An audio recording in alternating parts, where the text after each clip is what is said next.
Hi, everybody. Welcome back. The South Walton Showdown here on JockJive. Opening game today saw Magnolia Heights knock off Lincoln by a final score of 8-0. And Magnolia Heights back onto the diamond to take on Farragut. Farragut's Admirals, a couple of teams that have won 4 games. Magnolia Heights is 4-0, and Farragut is 4-1 on the year. Second pitch popped up to left field, and there the catch will be made. That is Will Howell coming in to make the catch on the Lucas Buckner fly ball. And there is one away. Quickly in this one. Taking a look at that lineup. Farragut sending Lucas Buckner to the plate first. Of course, he just flew out to left field. This is Landis Davila. At the plate currently, the 2-hitter, Jake Merrick batting third. Eli Evans fourth. Brennan Siegler is the 5-hitter. Gavin Brewer bats sixth. Charlie Bozeman seventh. Michael Delph is the 8-hitter, and Cole Draper in the 9 spot. Braden McKnight tossing the balls and strikes as that one is ripped foul by Davila. Meanwhile, behind the plate, Quincy Pratt. At first, Leland Weldon. Second baseman, Carter Drumheller. And at shortstop, Cole Prosick. Third base, Ethan Barnes. Got an outfield of Will Howell. As off the first will go Davila.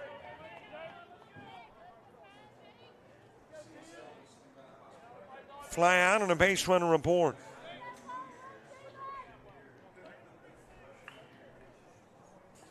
Top of the first, game just underway. Jake Marin coming to the plate. In left field, Will Howell, by the way, who started the prior ball game for Magnolia Heights and came away with a win in that 8-0 triumph over Lincoln in a 2-hour, 29-minute contest. Outside with a pitch to Merrick. Center field, Braden Burford, and the right fielder is Harlan Hovener. So game 2 of 4 underway. As a strike is delivered to Merritt. And this gorgeous complex known as the home to the Seahawks of South Walton. Artificial turf. If it does rain, not supposed to. Not wishing that on any game this weekend, by the way. But if it does, shouldn't take long to get back to the diamond. As a matter of fact, this has been home to games that weren't supposed to be here because it rained elsewhere and washed things out. Runner takes off, inside pitch, and caught stealing is Davila. What a throw from Pratt.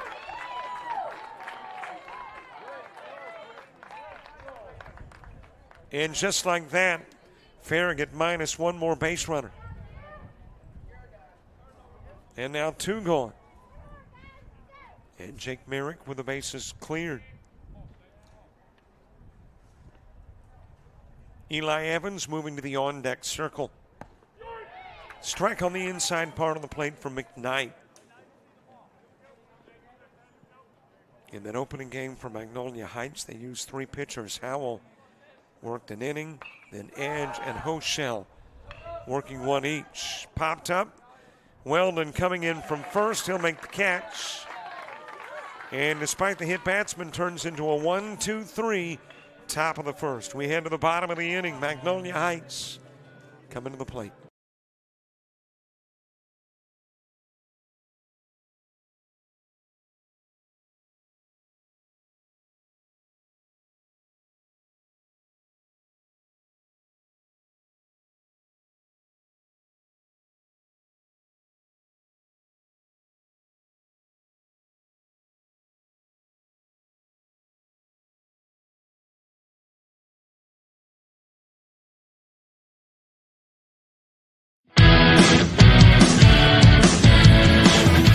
Frustrated. She's having trouble with her defensive player.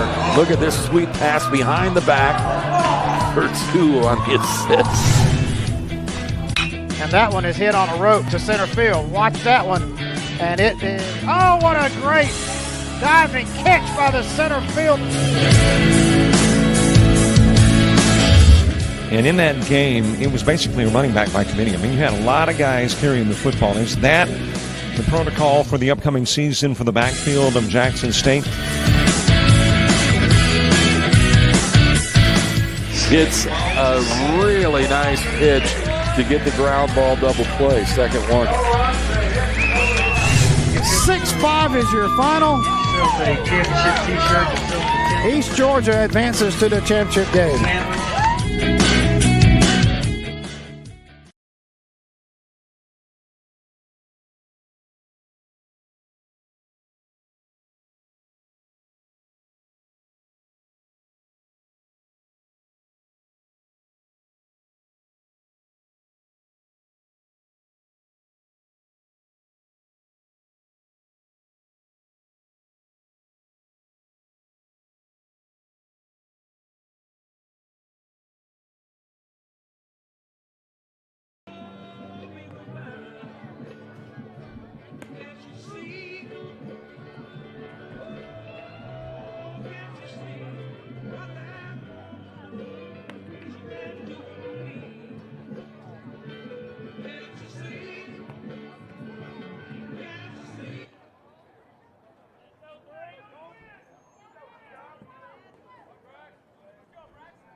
Bottom of the first gets underway. Cole Prosick will start it off. First pitch into right field. And the Chiefs hop on the first Braxton Lewis pitch.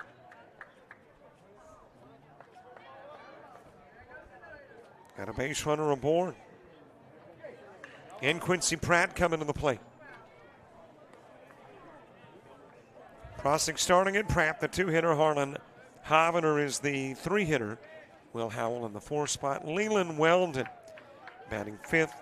6-hitter Ethan Barnes. Braden Burford is the 7-hitter. Back-to-back singles to right. And a couple of base runners on quickly.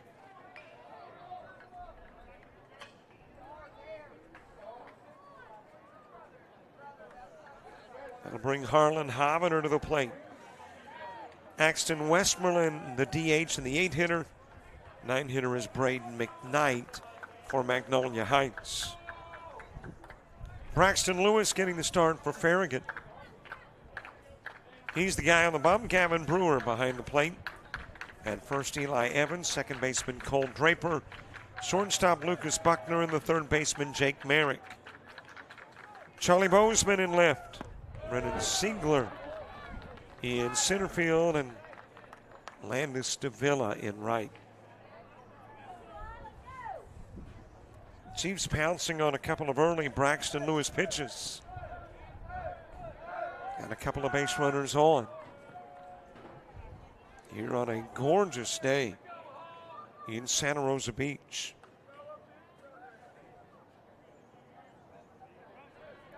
Currently 71 degrees. Another look to second. Prosick back towards the bag. Over at first, Pratt. Air quality 35 and good. UV index 5 and moderate. Those winds have picked up a little bit. Blowing off the Gulf at south-southeast. 11-mile-an-hour steady winds. Gusts to 16. Speaking of winds, that one blown by Hovener. Count goes to 0-2. 13-mile visibility, 77% humidity.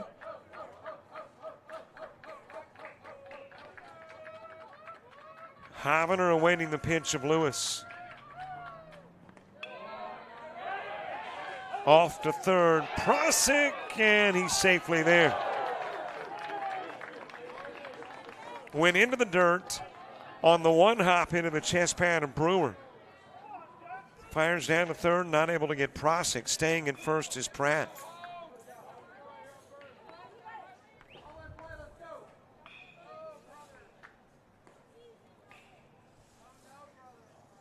That'll put runners on the corners for the Chiefs. Will Howell moving to the on-deck circle. Well, let's see what else I've got for you on the iPhone weather app. Sun sets at 6:52.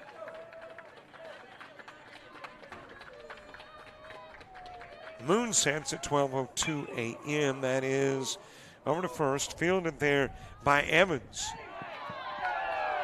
He'll go to second and get Pratt. Prosick will come in from third. Hovener able to get back safely at first. So the putout goes 3-6. It does give Hovener an RBI. Gets Pratt for out number one. Hovener at first and Howell to the plate.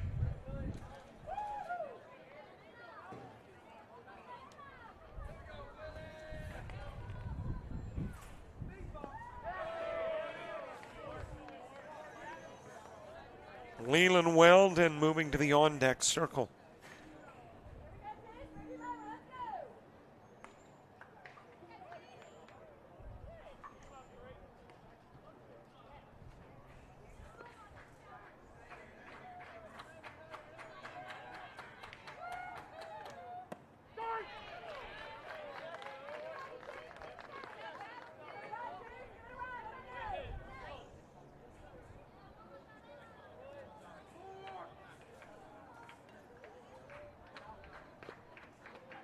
Nothing in two, the count on Howell. One away, one in, one on. And that's going to get the helmet of Howell. Hit by the pitch, he'll go down to first. Hovener will take second.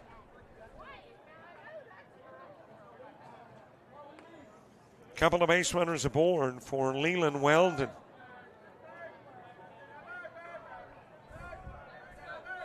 Well, great to have you watching wherever you are watching today's game. Whether it be from Mississippi home to Magnolia Heights, Tennessee home to Farragut. Points in between or beyond on the inside part of the plate. Farragut's only loss to Lewisburg, and that happened just a few days ago. 13-6 was the final in that one.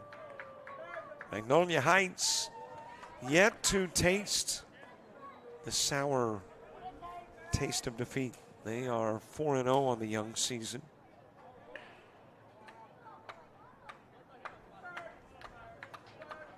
Count even in one on Weldon.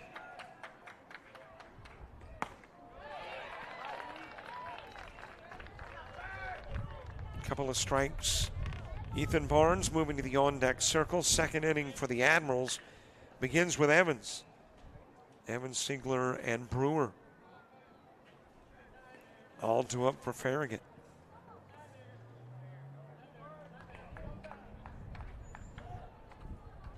Lewis giving runners a look. Now the 1-2 pitch. Too high, too far inside.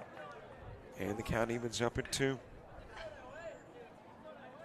Some of the best high school baseball teams in the country meeting here at Santa Rosa Beach for the first of what I'm sure will be many showdowns. And a really nice crowd on hand for a game that does not involve South Walton. I can only imagine what it's going to be like later. As a matter of fact, the logic for bringing in the extra bleachers to try to give some chairs for folks who will watch that 8 p.m. nightcap. 2-2 pitch. Weldon sends it foul and out of play.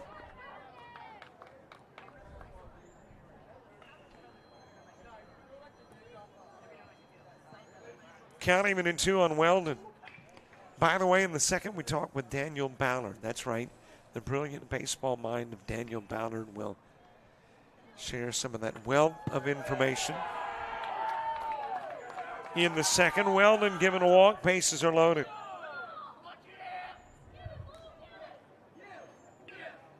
Hovener to third. Howell's at second. Weldon on at first.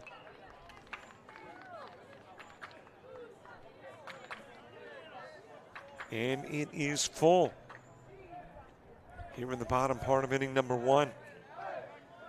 Also got some JUCO baseball today on JockJive. Bevel State and Coastal North, Bishop State and Wallace Dothan. By the way, Bishop State won that opening game against Wallace Dothan. That's, I shouldn't say a surprise, but Wallace Dothan is pretty strong in JUCO baseball this year. But obviously Bishop State had their number in that first of 2.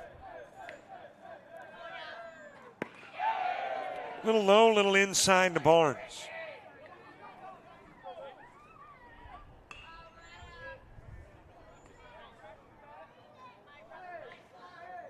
Two and 0. Braden Burford to the on-deck circle. Big pitch coming from Lewis. High and inside, he wanted that one. Did not want to run the count to 3 and 0.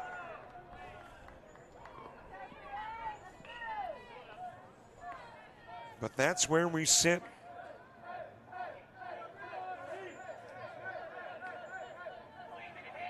.30 pitch, Barnes awaits. And that's on the inside part of the plate. Barnes taking hitter's count.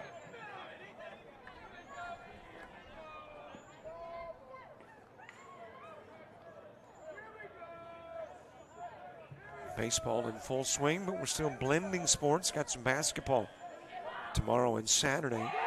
Inside pitch, walk given. Barnes goes to first, and Hovender comes in to score. Makes it a 2-zip game.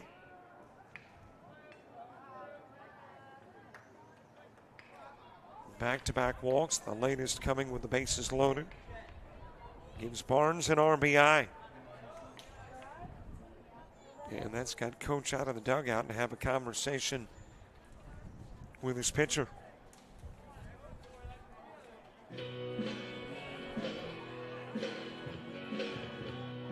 Couple of singles, hit batsmen, and a couple of walks. If you go back to a game ago, it kind of had a similar start for Magnolia Heights against the Trojans. First trip to the plate for the Chiefs saw 3 walks in the first inning. And here you got 2 walks and a hit batsman. Base is still loaded. Fouled away by Braden Burford. Axton Westmoreland moving to the on-deck circle. If I have my Mississippi geography right, I think Senatobia is more in the northern part of the state.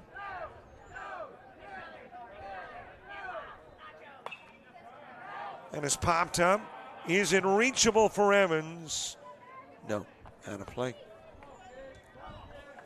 Of course, if my geography is anything like my math, English, and science skills, they are very suspect. So I probably should have looked at a map first. I'm just thinking it's more North Mississippi. Knoxville, very familiar with that, just outside of the Smokies. Strike 3, got him on the inside part of the plate.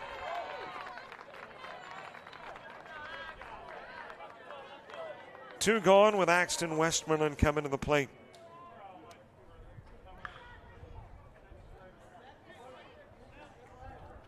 Lewis trying to minimize the damage. 2 runs in.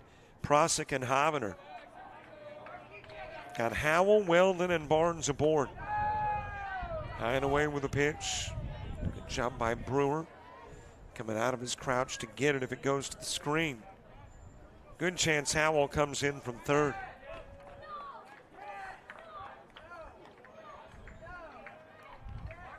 1-0 pitch. Another one high and away.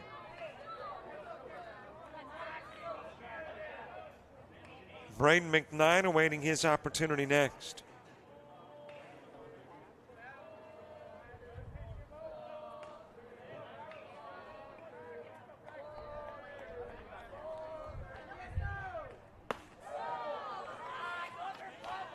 Well, here we go again. Bases loaded, 3-0 count. Last time it happened was to Ethan Barnes, and Lewis walked Barnes, and Barnes got the RBI as Hovender was walked in on the outside part of the plate. Braden McKnight on deck.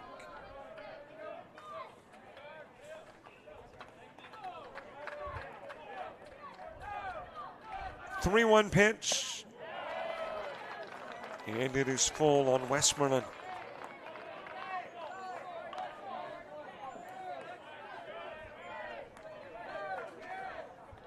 Evans, Siegler, and Brewer. When you get to the top of the second for Farragut. High pitch. Westmoreland's walked, and Howell comes in.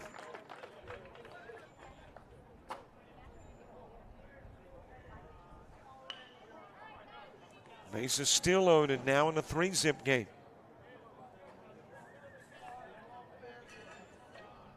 But of course, we've already learned this week, don't put a lot of stock in a big early lead. Coastal Alabama North, Coastal Alabama South. I think it was a 9-zip third inning lead. And heading into the ninth, they were tied at 21. So you never know. Braden McKnight, 9th hitter in the inning for Magnolia Heights. And Braxton Lewis working himself into a hole again with a 2-0 count. Top of the order, Cole Prosick to the on-deck circle.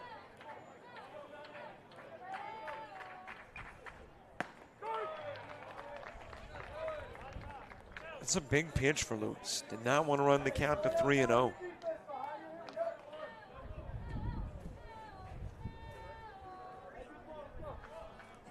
2-1 pitch. Every Chief has seen Lewis in the first.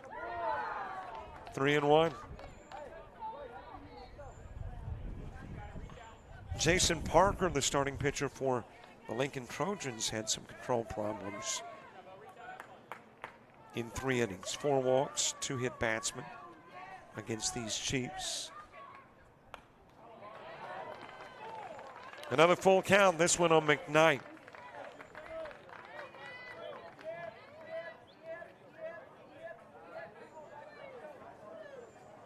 Three balls, couple of strikes, 2 gone, 3 in, 3 on. Bases full.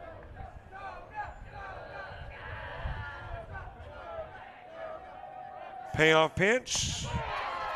It's into the strike zone, and out goes McKnight. So Lewis able to end it with a K.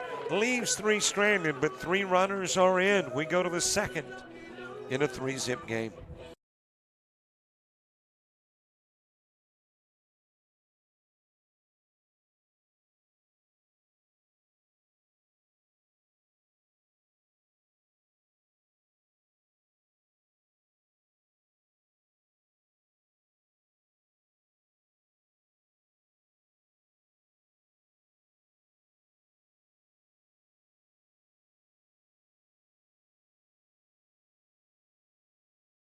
You've played some travel ball, you've shared the videos. Mom and Dad can only root so much. It's time to get real interest from the colleges and scouts in your area, right where you live. That's why the Showcase Series is different. We're not just another tournament, we're an advancement event where you get real-time exposure with live TV coverage of our games that get you seen directly by the coaches you want to impress from anywhere in the world. Register for events at showcaseseries.org. It's your turn at bat.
Top of the second gets underway. Eli Evans will start off. Brennan Siegler and Gavin Brewer due up in the inning two.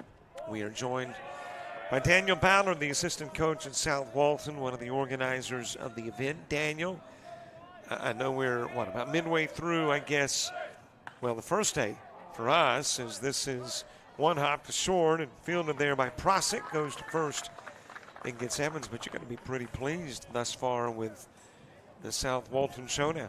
No doubt, Robert. It's been an amazing event all week. Farragut's been here. They started on Monday playing Holmes County, which is a 1A school about 45 minutes from here. And then on Tuesday you had South Walton versus Donaldson Christian out of Nashville, Tennessee.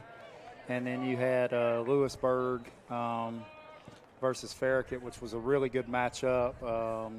And it's just been really good baseball this week. Some of the top high school programs in the nation, not only just in the state of Florida, but in the Southeast. I mean, Magnolia Heights is really good out of Mississippi. They're defending state champions over there. And Farragut out of Knoxville, Tennessee, defending state champions in Tennessee. So it's been a really good event. Our parents, our booster club, the support staff, everybody's been great putting this thing together. It took a lot of planning. Fielded by Westmoreland, and his throw to first will not get Siegler. Siegler on, and we're going to credit that as a base hit for Siegler. First of the game for the Admirals. It took a lot of planning, months and months and months, just trying to get all these teams the games they wanted and stuff like that, because a lot of people are on spring break, and you know, what better place to spend spring break than Santa Rosa Beach, Florida? And the crowds have been amazing. And then, you know, today's the first day of multiple games. You know, Magnolia Heights played this morning and beat Lincoln. And then you had Baton Rouge Catholic defeated Lewisburg 4-0 over at Northwest Florida. And then this afternoon you have Mosley and Clay High School playing at 4 o'clock at Gulf Coast Community College in Panama City. So it's baseball everywhere this weekend in the Panhandle, and it's no better place to be if you want to see some great high school baseball. How did you get them to commit? I mean, I got a feeling from here on out they're going to be looking for you, but in this first one you went looking for them. Yeah, yes, sir. So we contacted Stoneman Douglas, which is the #1 team in the country. They've won 57 games in a row. And once we got the yes from them, then everybody was like, well, hey, if they're pulling in the #1 team in the country, it must be special. And so they just started, yes, we're coming, yes, we're in, yes, yes. And so it took a lot of planning and stuff like that. And thanks to Coach Younger over at Gulf Coast and Doug Martin at Northwest, we were allowed to play at their facilities and recruiting for them. And, you know, guys from different states getting to see those wonderful facilities that the junior colleges have in the Panhandle Conference. Gavin Brewer at the plate, Siegler the base runner at first. One away here in the top part of the second. Charlie Bozeman moving to the on-deck circle. So when do you start plans, or have you already started planning for a year from now? Well, we've already received a bunch of phone calls and other coaches telling us, hey, Coach, this is an amazing event, beautiful facility, and we'll definitely be back next year. And, Coach, well, how do you get in? Because we've got teams calling us going, well, how'd you get in this tournament? We've heard about it, but we didn't know nothing about it, and now we've heard about it. And all these national ranked teams, we have, out of the 10 or 11 teams here, 7 of them are nationally ranked, which is amazing. And really good players. I mean, the William Schmidt kid from Baton Rouge Catholic, he pitched this morning. He's a LSU commit, but he was up to 96 today. Really, really good breaking ball. I think he'll hear his name in the first round of the draft, and they have a really good shortstop going to LSU too that you'll see here at 5 o'clock at South Walton on JockJive. And speaking of JockJive, man, there's no better TV production to have Robert Williamson come down and do this event. And I mean, we had to have the greatest to come down and broadcast this event. Man, you know, you've said so many nice things since I got here. I'm wondering, do you just not have the money to pay me? Is that what? Oh, man. man. No, y'all do a great job at JockJive, and I know it's busy time of the year with junior college baseball going on and basketball finishing up, and softball as well. But we appreciate you coming, and our house is your house this weekend. Well, man, we appreciate it. What a gorgeous facility and great baseball. And I think I mentioned earlier, too, we're not even to the game that's supposed to draw the crowd. That's supposed to be the last game of the day, and you've already got a very good crowd in the stands. Yes, sir. We're very excited. We're very excited. Our players are very excited. Anytime you get to play a team like Stoneman Douglas and Coach Fitz, they have done an amazing job. They are the 4-time defending national champions of high school baseball, which is really incredible. So very, very respectable program, and we're excited to play tonight. And it's going to be a great atmosphere for our kids and the community. And it'll be wall to wall tonight. So it's going to be a great crowd. You don't want to miss it. You'll see Coleman Borthwick on the mound, which is a 2026. He committed to Auburn. And then they're throwing Gavin Gagliano, which is a 2024, and he's going to Central Florida. So it'll be a really good pitching matchup, and we expect a great game tonight. So if you're planning on watching the 8 o'clock game, you might as well go ahead, if you can, get here early, because you're going to miss a lot of great stuff between now and then. Farragut and Magnolia Heights now. You got Lincoln and Baton Rouge Catholic coming up at 5, and then, of course, the nightcap at 8 p.m. Yeah, it's going to be and not only today. I mean, we got great baseball tomorrow and on Saturday, and it's just a beautiful weekend of baseball. I mean, the weather is beautiful. You can't ask for no better than this. It's amazing. Yeah, you and I know it can get a little warm in these parts, but 73 is supposed to be the high this weekend. That's amazing. Yeah, I mean, we've been out. Me and Robert have been out here in the summertime when it's been 100 out here, and so this is perfect baseball. No better place to be, and it's packed. It's a packed house already, and the crowds have been great this week, and the support has been great. But I have to give a big shout out to our parents, man. We have a lot of great parents here at South Walton, a lot of great sponsors for the tournament, and it's just been an amazing event. And I've had my popcorn and Coke all week, and I've been just sitting back enjoying baseball. Farragut, they threw their guy that's going to Mississippi State. He was up to 95 Tuesday night. And Lewisburg, they hit one of their Texas commits. I think he hit the top of the school with the baseball the other night. So that was in a great atmosphere, great game, and we appreciate Lewisburg coming over. They played their games in the tournament, and they're headed back to Mississippi this weekend and go compete over there. But what a beautiful venue for baseball, and no better place to be than the beach.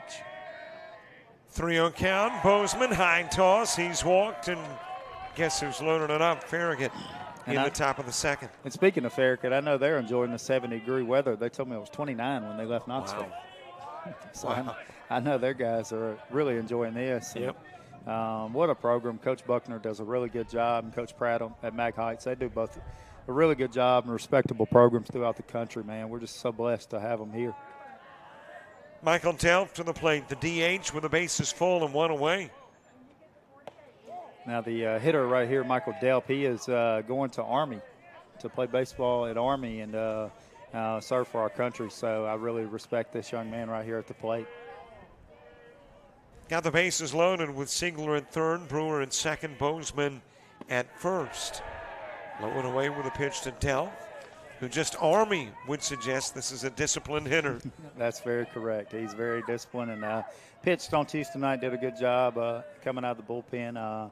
The guy at third base is a Tennessee commit, and it's commits all over the field. SEC, ACC, just unbelievable. NC State tonight, so it's going to be commits all over the field. Some top really best high school players in the country at our park this weekend, and it's been fun to watch them play. Kind of a who's who of college commits in the world of baseball.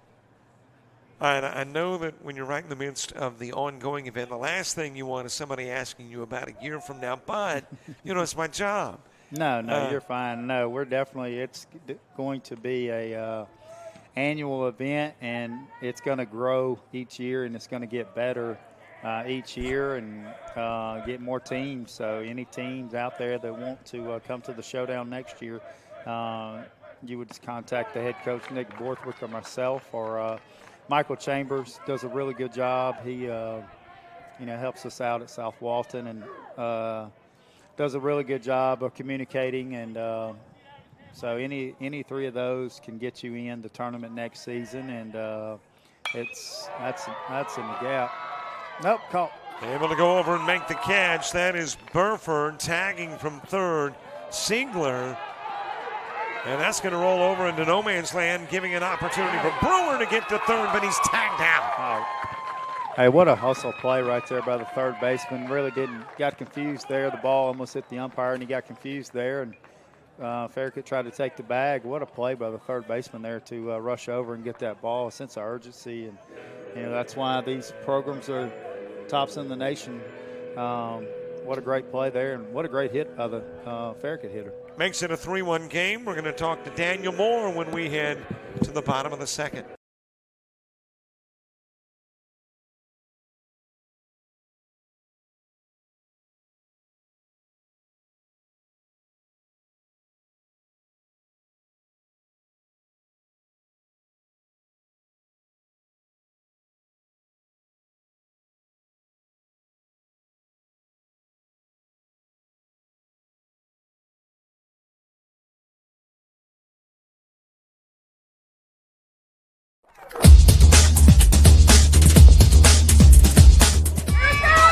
Just about all Wayne Jones County. Diving catch at shortstop. Gross.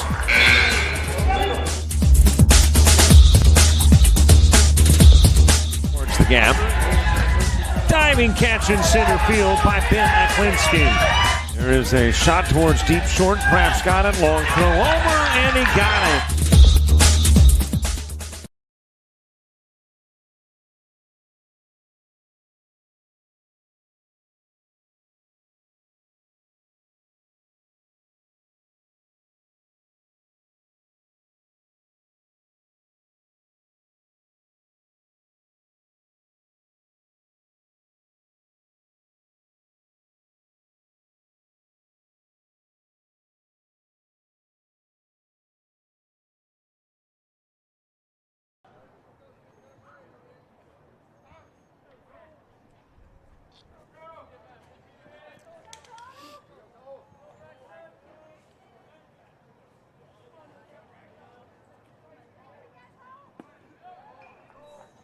Bottom of the second gets underway. Top of the order to the plate. 9 went to the plate in the first. So we're back to the guy who started the ball game off for Magnolia Heights, called Prosick. Followed by Quincy Pratt and Harlan Hovener here in the bottom of the second. Admirals get on the board in the top part of the inning. Turn it into a 3-1 ball game. Been talking about building, though. How do you build? I mean, you're already using multiple parts as this one is wrapped towards right field. Oh, what a catch. And then a smash into the chain link. And hopping right up is Landis Davila like, no big deal. That's the Mississippi State commit out there, and that was a great catch. Wasn't worried about that fence out there. He was worried about catching that baseball, and that's very good discipline by the right fielder there. And I can see why he's going to Mississippi State now. Yep, just for the record, had that been me, I would now be in the fetal position on the warning track. You'd be calling paramedics. I mean, this guy was running full speed ahead. That's right. So to build on it, man, this is an amazing facility here. I mean, to me, it's the best in Florida, if you ask me, but I'm biased. And it's easy to attract teams. A, you got the beach, and then B, you got this beautiful facility, and it's very accessible. I mean, we're 30 minutes from Panama City, 30 minutes from Destin, so I know these parents, and while their kids are at the ball game and while they're not at the ball game, they can spend a lot of time at the beach, and it's very good weather.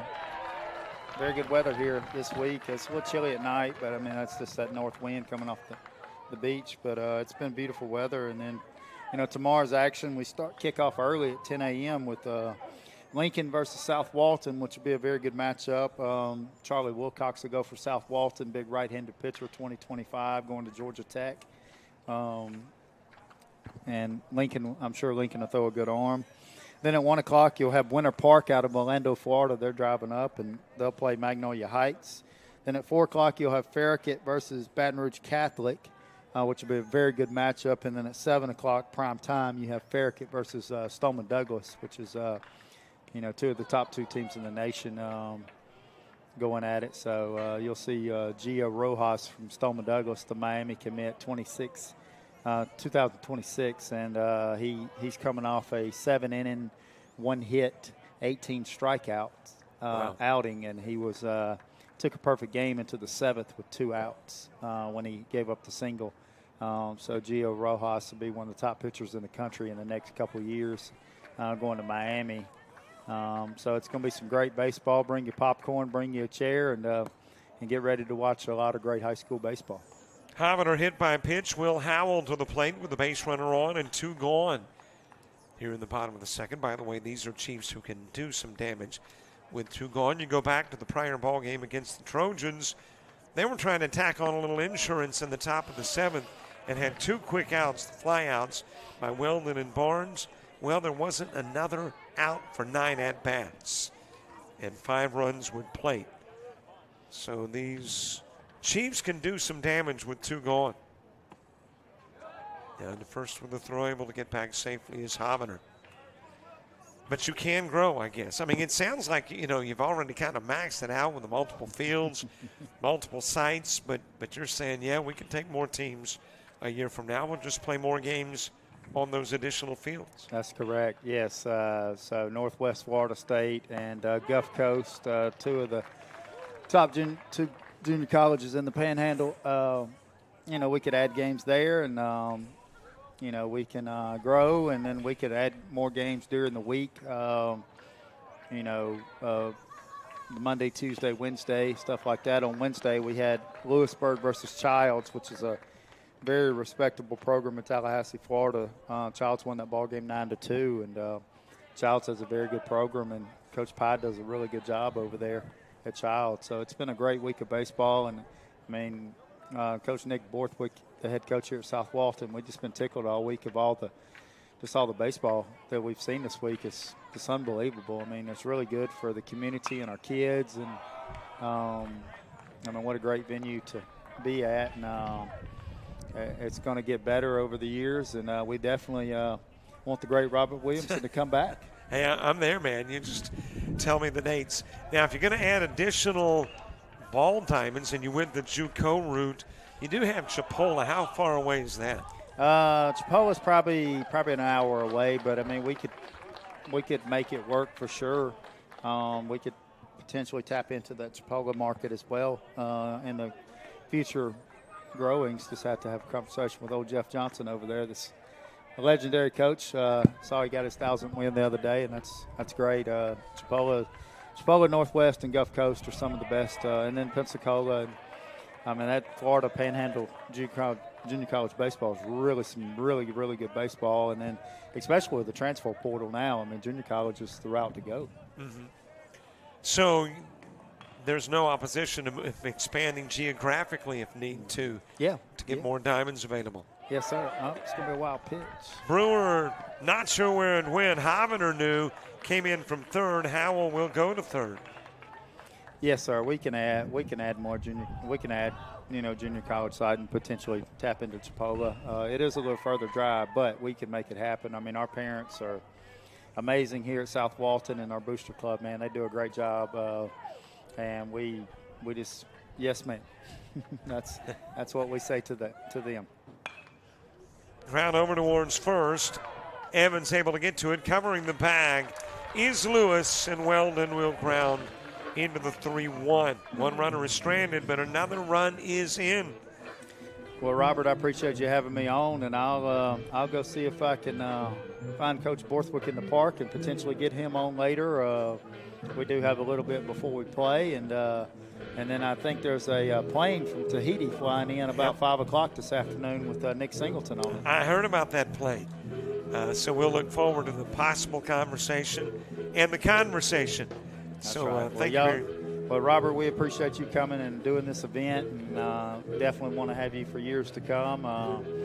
we're definitely excited for this weekend, and I know the parents are. And so if you're watching and you want to go back and watch the replay, you can just hit that little subscribe button and go back and replay the games or stuff like that. And I know it's great I know these teams are enjoying it, and we're definitely glad to have you here. And like I said, our house is your house this weekend, and we'll have some more guests later on in this game or the next game, and excited to have you here, Robert. Hey, man, it's a delight to be here. Thanks for being our guest. Oh, yeah. Thank you, Robert.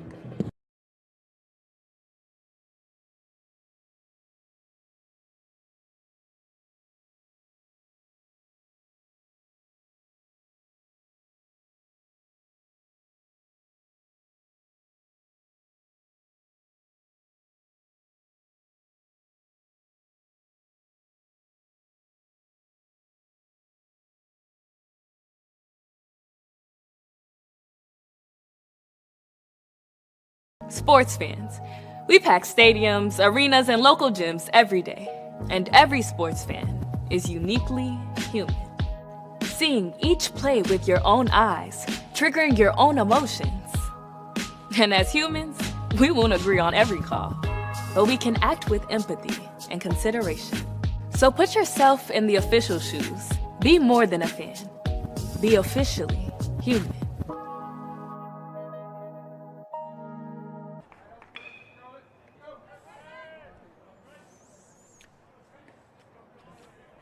Top of the third, bottom of the order, Cole Draper starting it off for Farragut.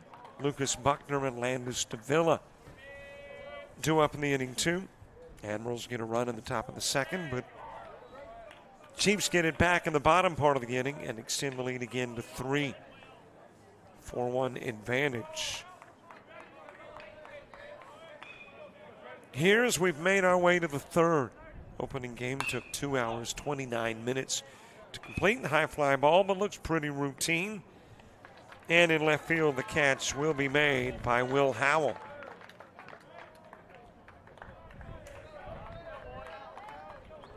So one away as we make our way back to the top of the order.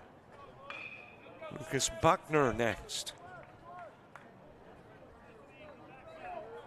Buckner with a fly out to left field in the first. On the outside part of the plate, Landis Davila to the on-deck circle.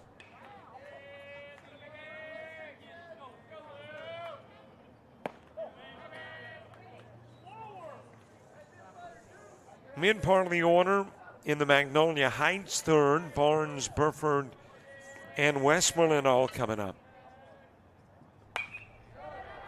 That's another pop fly, and again, it is to the left side, and again, there to make the catch is Will Howell.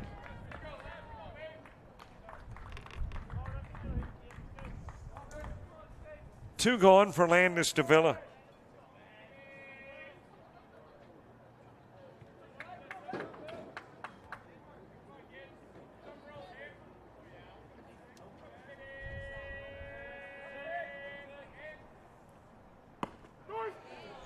Davila hit by a pitch, got caught trying to steal second in the first.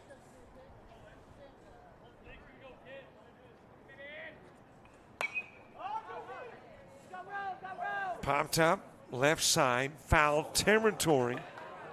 Trying to make the spectacular over-the-shoulder catch was Ethan Barnes. Going out from third, almost, but not quite.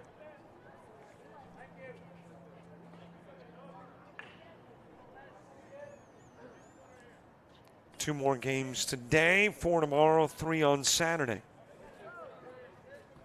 And we will have them all for you right here on JockJive. 0-2 pitch. Out of the strike zone to Davila. Jake Merrick is on deck.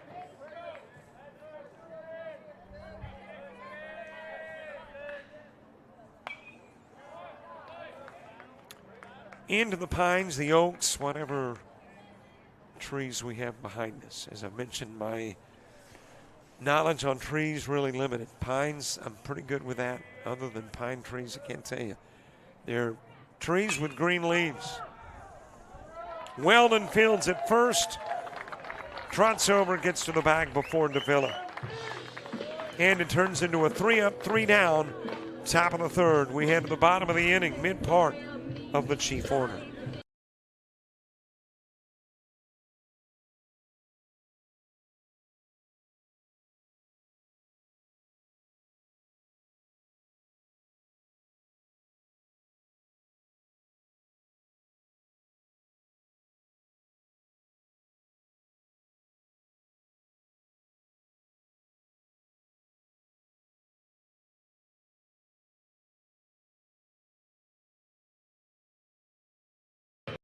University of Alabama Online, where legends log in.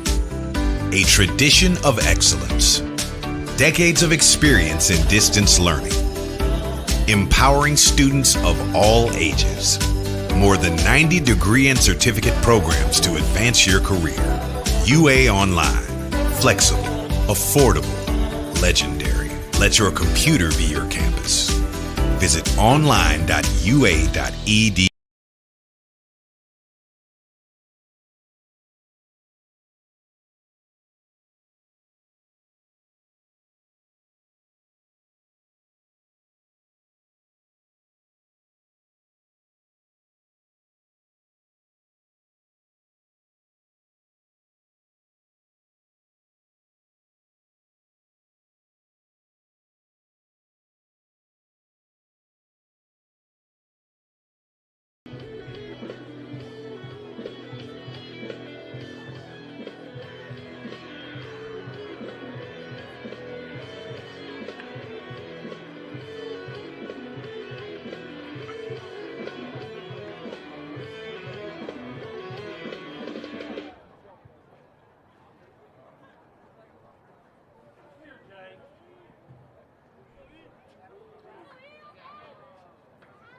Bottom of the third gets underway. Ethan Barnes starting it off. First pitch into the strike zone from Braxton Lewis. Braden Burford, Axton Westmoreland, 2 up in the inning, 2. That's a base wrap, able to sneak underneath the mid of Jake Merritt at third. And Barnes will get on to begin the third.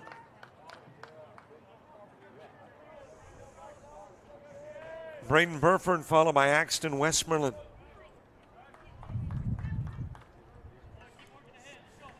By the way, great to have you watching coverage. You do know that since you're watching on YouTube, you can share to your Facebook page, to your Twitter page, to a lot of the social media outlets. Well, Brewer was thinking about throwing to first. Lost his footing.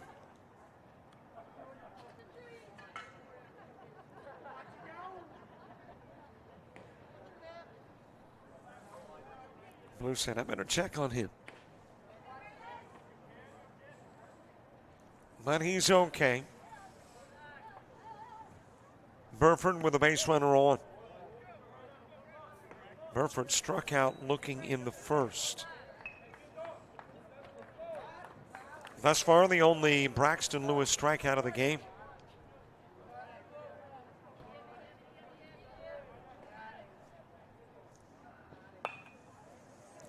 Bunted right back to Lewis, and he's going to go to get the lead runner throw to first. Well, you got the double play anyway because of the interference from Barnes.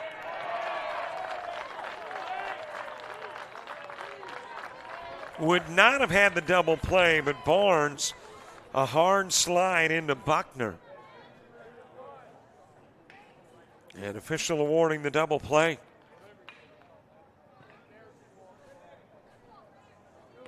It's one of those unusual, or slightly unusual, 1-6-3s.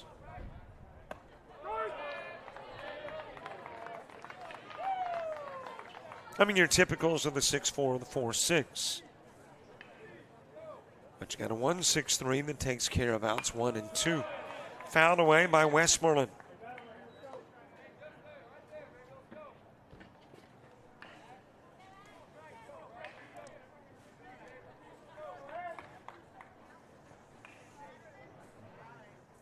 Oh, 2 pitch, just a little bit outside to Westmoreland.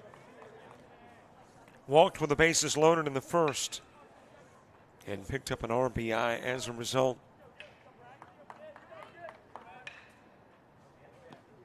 He'll check swing. Did he go? He did. It's dropped, rolls away. And Brewer tracking it down, but not before Westmoreland able to get to first safely.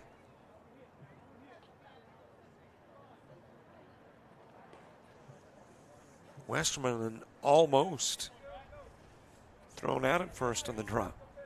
Kind of stood and looked at the officials as if to say, okay, was that a K or not? Braden McKnight with a base runner on.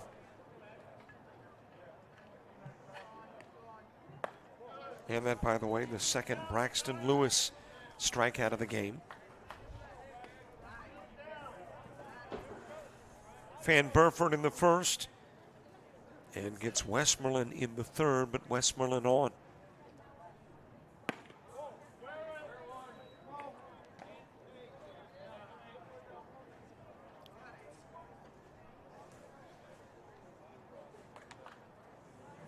Braden McKnight. He struck out in the first, 0 for 1 in the game. That's actually Lewis's third strikeout of the game. Two-hopper hit the second, fielded by Draper, goes to first, and McKnight out on the 4-3. A runner stranded, 5 left on, through 3 for the Chiefs. They lead it by 3 as we head to the fourth.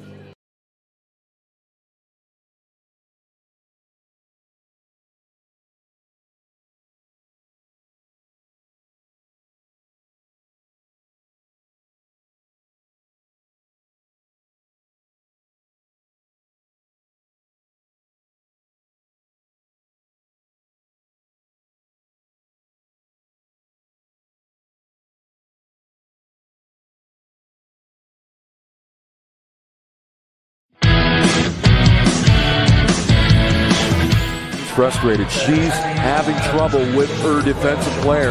Look at this sweet pass behind the back for 2 on the assist. And that one is hit on a rope to center field. Watch that one. And it is, oh, what a great diving catch by the center field. And in that game, it was basically a running back by committee. I mean, you had a lot of guys carrying the football. Is that the protocol for the upcoming season for the backfield of Jackson State? It's a really nice pitch to get the ground ball double play. Second one. 6-5 is your final. East Georgia advances to the championship game.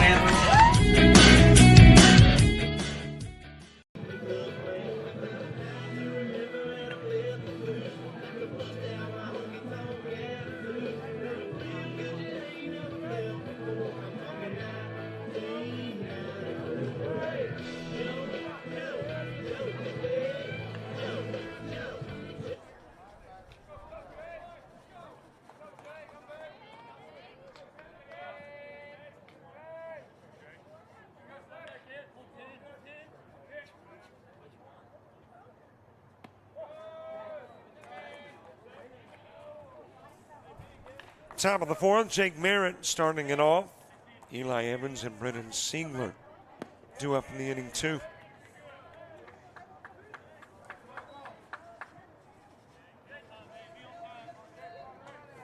Magnolia Heights getting a base runner on. Actually, a couple of base runners. One taken out on the double play, the other stranded. Scoreless bottom of the third as we head to the fourth. Baton Rouge Catholic and Lincoln coming up. And then we end it with South Walton and Stoneman Douglas. Line right at the third baseman, Barnes.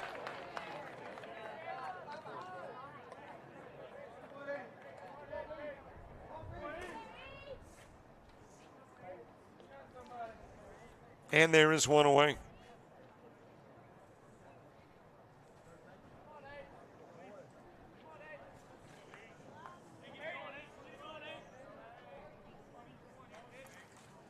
Eli Evans grounded into a 6-3. That happened in the second.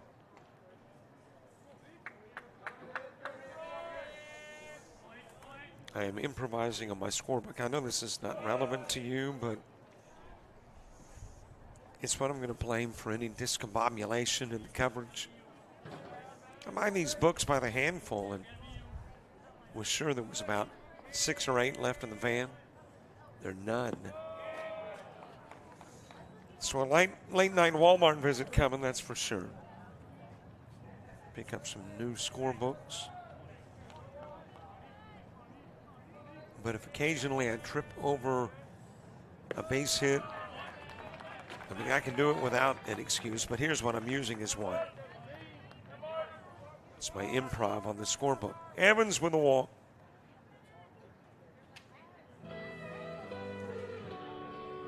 Siegler coming to the plate. Will he face McKnight? McKnight getting a visit from coach after the walk of Evans. That is walk number 3 in the game for McKnight, and apparently that's it. Got a new pitcher making his way to the bump, the new guy. And the McKnight numbers when we come back.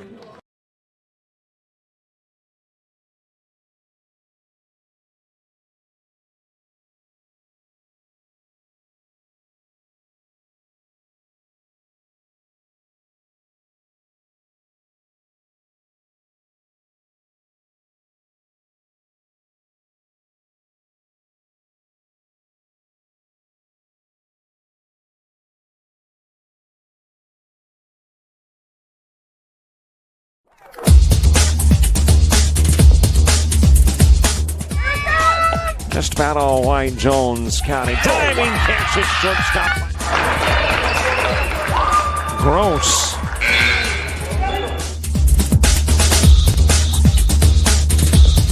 Towards the gap.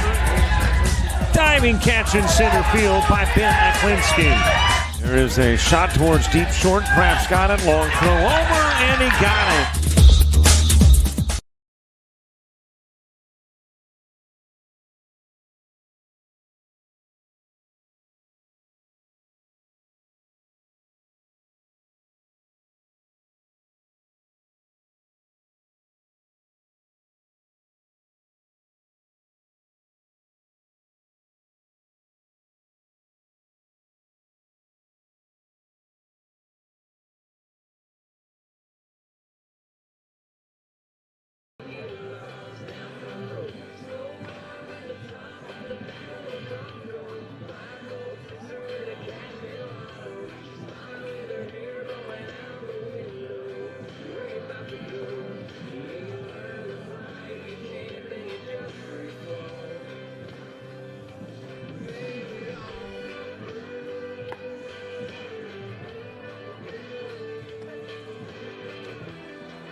Well, I've looked up and down the Magnolia High Chief roster, and I do not see a 44.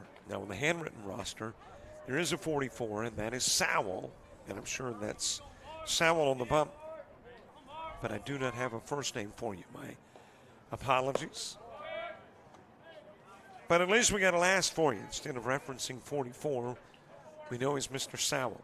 Sowell on the hill, Braden McKnight, leaving after 3 1/3 innings of work. Faced 13, no strikeouts. Popped up Brennan Siegler high into the air and then caught it short by Prosick. And there's 2 going. Evans stays put at first.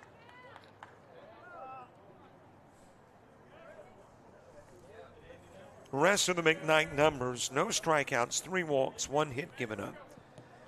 1 hit batsman. And thus far has allowed a run, but he is responsible for the runner at first, Evans, so he could be charged with 2. Gavin Brewer walked in the second. coming to the plate in the fourth. Bottom of the inning, top of the order for Magnolia Heights.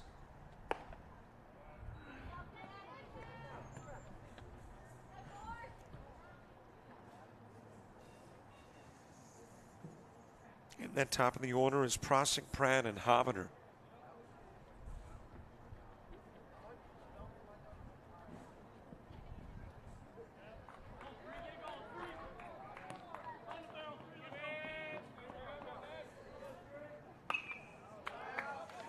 Popped up over towards the dugout at first, but it is out of play, and the Brewer at-bat will continue.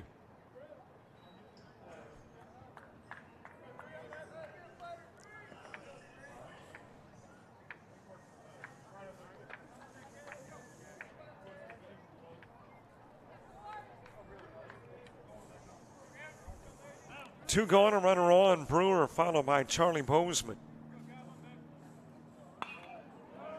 Another one just about the same spot. He joins, I'm sure, a host of other baseballs atop the dugout at first.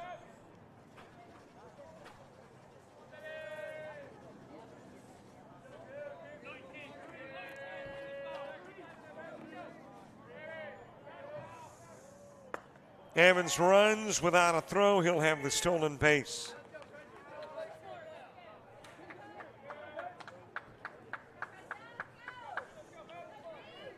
In scoring position for Gavin Brewer.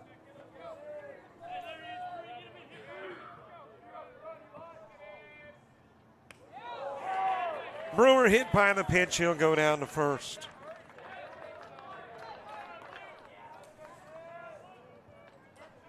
And a couple of base runners on.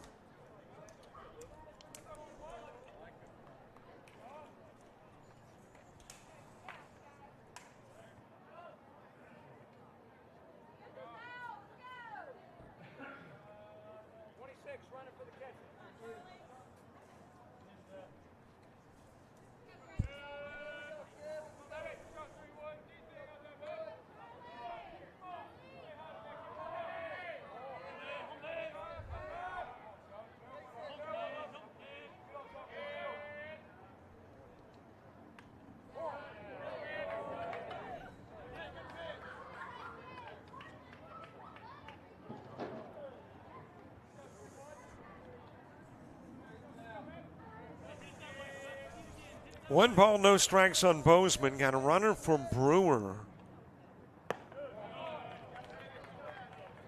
And I believe that is 26. And it is, and there is no 26 listed. Yes, there is. Braden Alexander. Almost said there wasn't a 26 on the roster. There is. Braden Alexander running for Brewer over at first. 2-0 count on Bozeman outside of the strike zone, 3-0. And Sowell, who came in and got the first out quickly, has since hit a hitter and now runs the count to 3-0 on Bozeman. Inside pitch, he's walked two.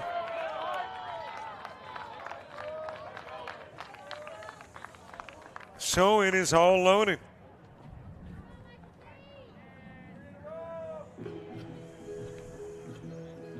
Coach coming out to have a conversation with Sowell.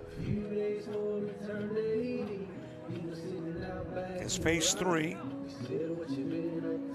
Got Ziegler to pop out to left field, or to short actually, and then hit one and walked one.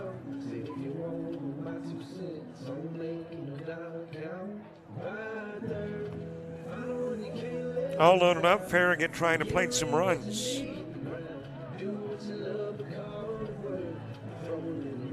Got a run in the second, looking for more in the fourth. Sowell staying in to face Michael Delph.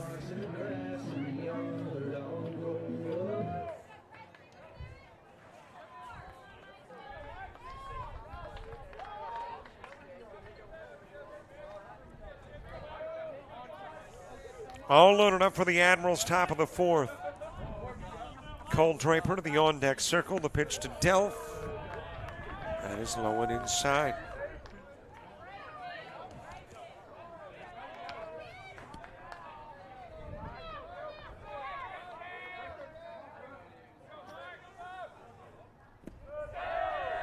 Another pitch missing. Well, there's nowhere to put Delph. If you are Sowell and walk Delph, it becomes a 4-2 ball game. And as we speak, the tying run on in the top of the fourth. Another pitch missing, 3-0.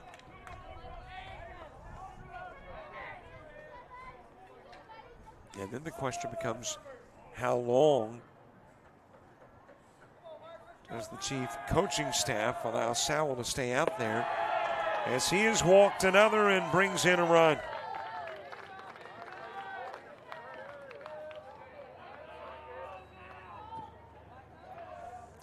Still loaded in a 4-2 game, and we've got our answer.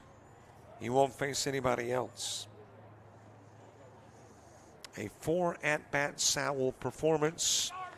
Works a third of an inning and leaves. The new pitcher when we come back to Santa Rosa Beach.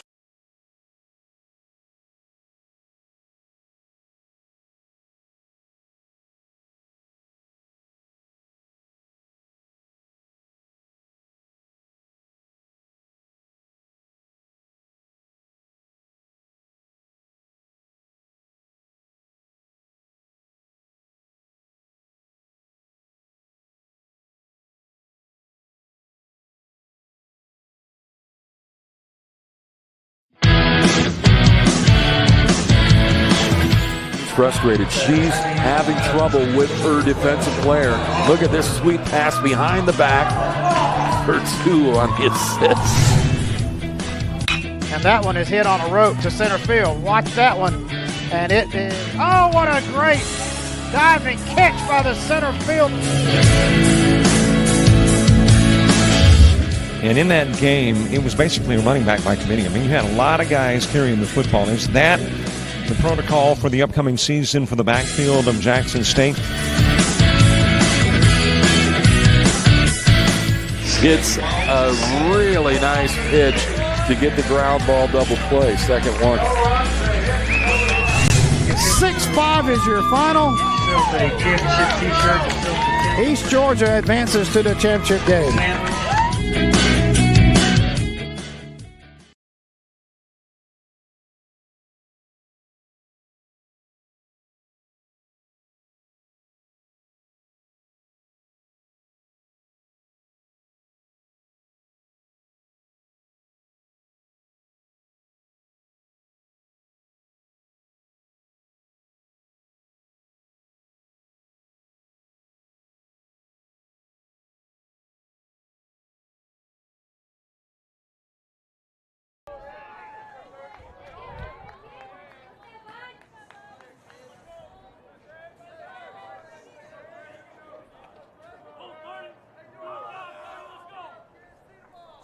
The new pitcher is Landon Hoschel. 5'10", 155-pound junior. And here comes Brewer in.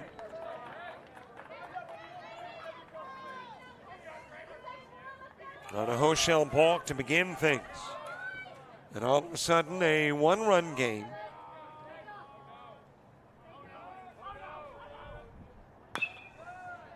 Ground to third, backing up to field is Barnes. Goes to first. He'll get Draper on the 5-3, but the balk costs another run. Turns it into a one-run game as we head to the bottom of the fourth.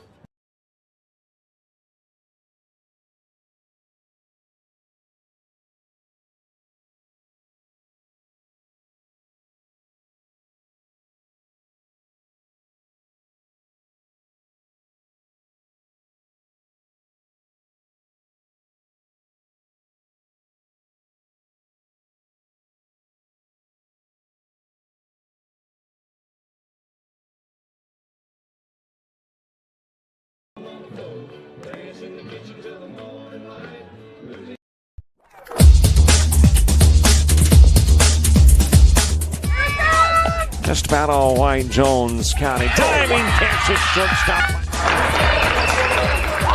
Gross.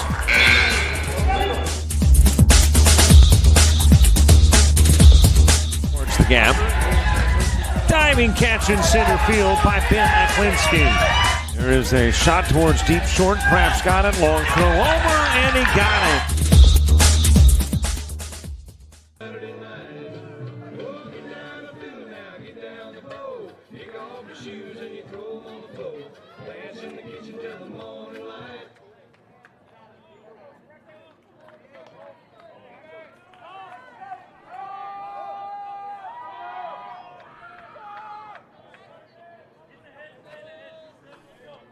Thanks to all the folks that make our coverage possible, including Taco 30A.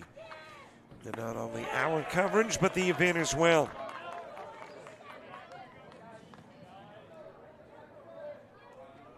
Top of the order, Cole Prosick, followed by Quincy Pratt and Harlan Havener. Ground towards second, going to be a tough play, but a nice one. Draper, Fields, and Evans catches it first with a bare hand. And that gets Prosick on the 4-3.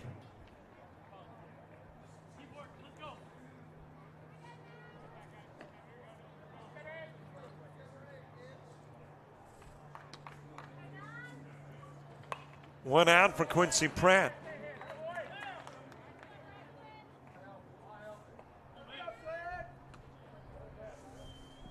Pratt is singled and lined out to second. 1 for 2 in the game.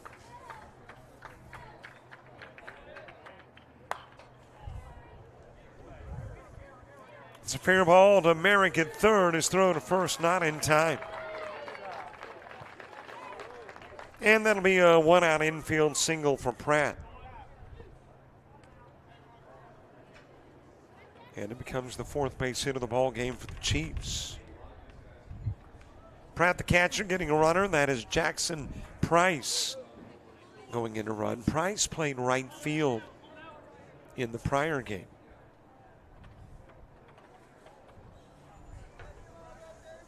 And he'll run here in the fourth in this one. Harlan Havener next. Havener was grounded to a 3-6 and been hit by a pitch.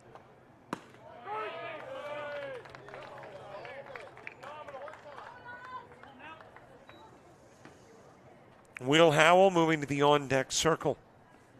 Top of the order in the fifth inning for Farragut.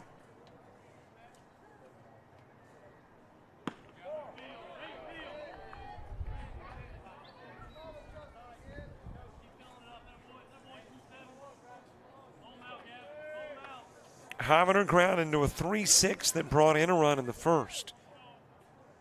And then was hit by a pitch and came in and scored a run in the second. High and away with a pitch to Havener.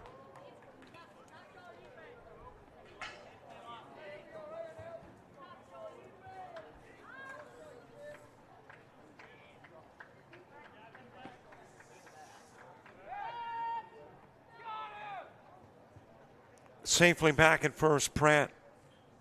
Magnolia Heights trying to rebuild the advantage. It has been as much as 3, currently 1.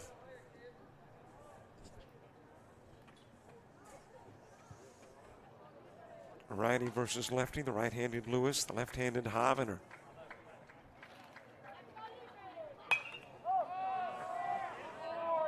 That's on the infield and short.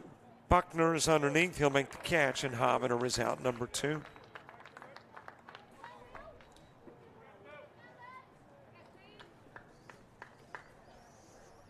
What a job of persevering by Farragut pitcher Braxton Lewis. Got roughed up a little bit in the first and second, but hangs with it, and now within a run in the fourth. High and away with a pitch to Will Howell, who's been hit by a pitch and walked.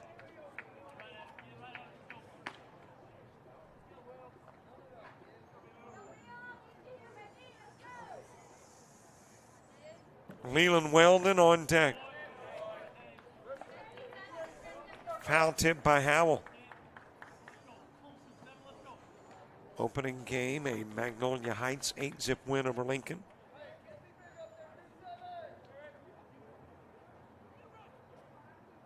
Lincoln back in our third game of the day. That 5 p.m. matchup with Baton Rouge Catholic.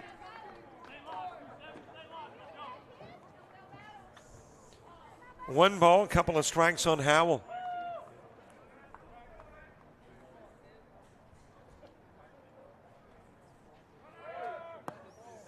Runner takes off. Pratt sliding into the tag. Another good throw from Brewer.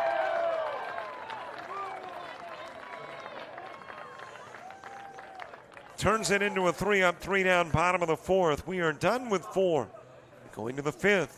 Chiefs by 1.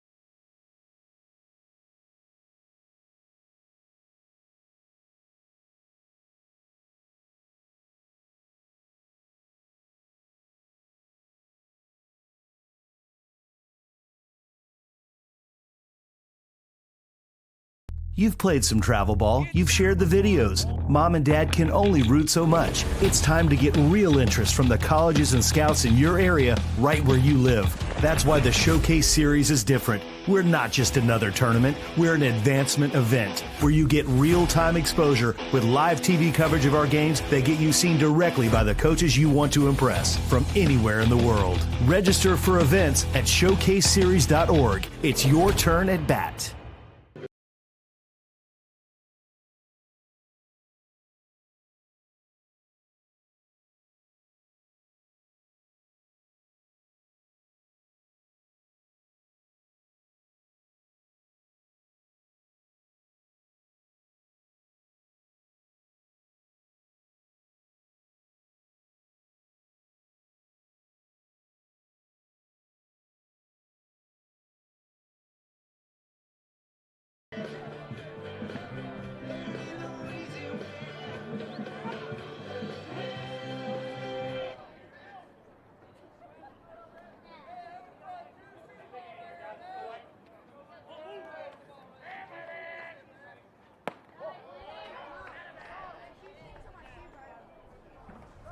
Top of the 5th gets underway. Top of the order, Lucas Buckner to start it off.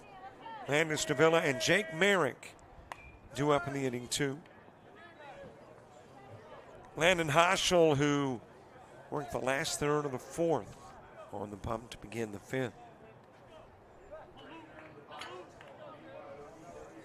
Third pitcher used in this one for Magnolia Heights, who also worked Landon Hoschel in the game prior.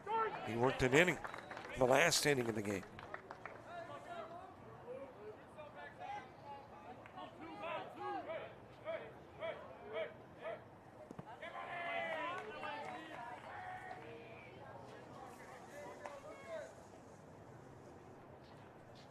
Count even in 2 on Buckner. He's popped out twice to left field. Once in the first, once in the third. Chiefs thought they had a K. But Blue says no, it's full at 3-2. Low pitch, Buckner given a walk. And the Admirals with a base runner aboard that could tie the game up here in the top of the 5th. 1 hour 24 into the game.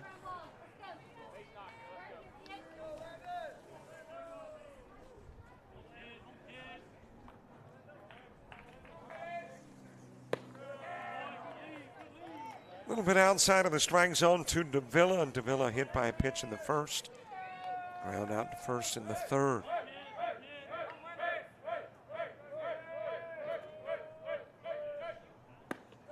Trying to hold his swing, couldn't.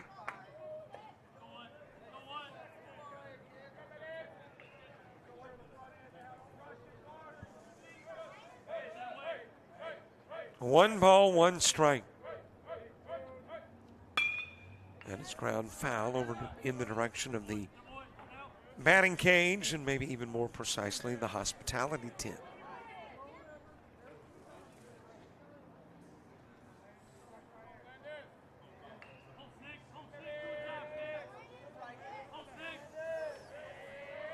Second of a total of, 11 games we'll bring you this weekend from here.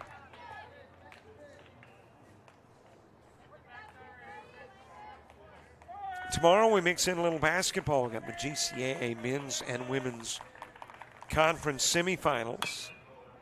As there's a high hopper toward short, it will ricochet off Prosick. Everybody is safe. I don't know that you can charge an error to Prosick. That was a weird hop. But I'm going to. It's unofficial. E6, couple of base runners on. Tying run in scoring position, go ahead run on for Farragut. Jake Marin stepping in.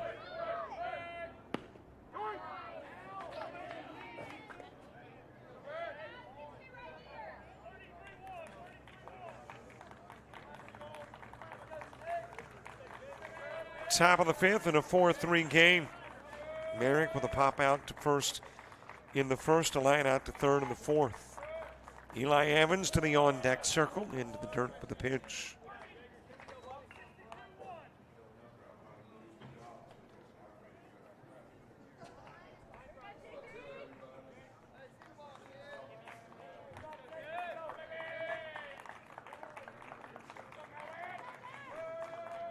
Count even at 1.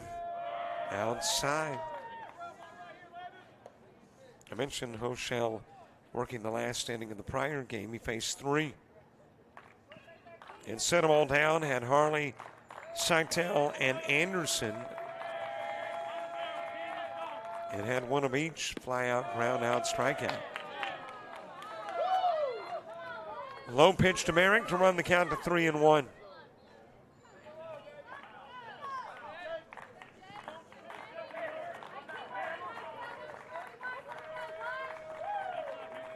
Three balls, 1 strike. That is ground towards short. Prosick might get 2. There's 1. Not in time at first for 2. So Merrick wrapping into the 6-4 that gets to Villa. Buckner will go to third. And there's 1 out with Eli Evans to the plate.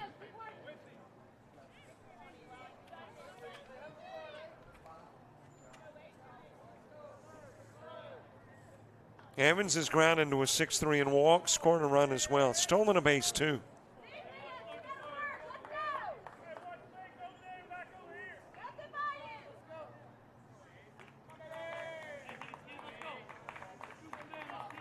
Brennan Siegler to the on-deck circle.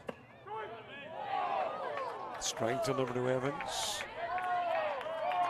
And you might can tell there are a few, and this is hard to believe, a few disgruntled fans on the call.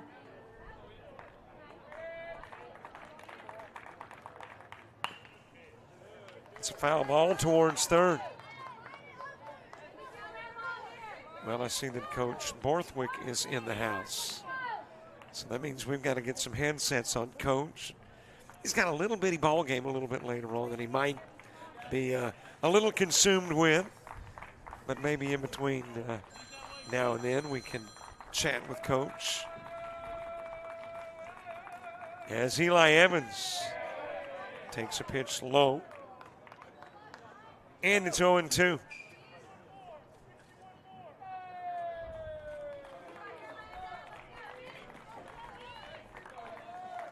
One ball, couple of strikes. Evans, the first out in the second inning, had the walk, the run, all of that in the fourth. And off to second will go Merrick. And Eli Evans looking at an opportunity to possibly drive in a couple of runs And that will find its way into the strike zone for out number 2. So out goes Evans. Coach Borthwick with us, head coach at South Walton. Coach, how you doing? Outstanding. Thanks for having us, and thank you to JockJive for coming and airing our event. It's awesome. Man, we love it. Some great baseball, and I talked to Daniel earlier, and there are plans already to expand. But man, like I was telling him, how do you expand? I mean, you've maxed out on the first one. I guess not maxed out. There's other diamonds, there's other days, and there's more games. But you got to be pleased thus far. Everybody's excited about the talent that we've been able to bring in. The caliber of teams is very impressive. Had lots of scouts, coaches, and fans just compliment the field and the quality of the teams here. So super proud to host. Hopefully we can keep expanding in the future. Take me to the start, the beginning of thinking about doing something like this, or has it been years back and finally came to fruition this year, or is it a more recent idea? This is the product of a vision that we had for building this facility and part of the sales pitch for Walton County School District. We told them that, we have a great youth program here, and we want to host a lot of big high school games and tournaments and nationally televised tournaments. And, we were able to make that dream come true here. Dropped into right field by Siegler. That will bring in Buckner, brings in Merrick. And the Admirals take the lead. Farragut stringing together some quality at-bats here. And take what was a 3-run deficit and have now turned it into a 1-run lead in the 5th. I think that's the thing, too, about these great baseball teams is it doesn't matter if one gets ahead of the other. You can always expect that team that has fallen behind to get back into the game as the Admirals have done. Absolutely. We saw really good games earlier in the week with similar quality at-bats. Guys, fighting in the batter's box and extending at-bats and finding ways to get runners moved around and get on base, and it's impressive baseball. Gavin Brewer to the plate with a base runner at first. Siegler. Pitch outside, thrown to first, and Siegler able to get back safely. I'm assuming, though, and I know it's a fair assumption, that it's not just organizing baseball to make this event a success. Man, you're organizing eating, you're organizing umpires, you're organizing fans.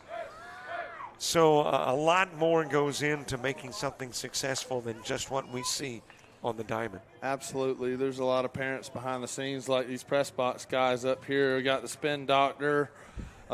We got the grill master. These guys are cooking cheeseburgers and hot dogs and playing the best music on the radio. And, we've just got great parent support helping us out. Want to give a big shout out to Miss Angela Wells for coordinating our parents to make this a great event. You need to check out the hospitality tent down there. We got some Cajun food. We got some jambalaya, some bean buns, and if anybody's hungry, they got something good to eat down there. Sounds good, Coach. Can you do some play-by-play, and I'll run grab a bite? Yes. We got to pop up to right field. The second baseman goes back and makes the catch for the 3rd out of the inning. See, Coach, you can do it. I knew you could. So you got a base runner stranded, a couple of runs in.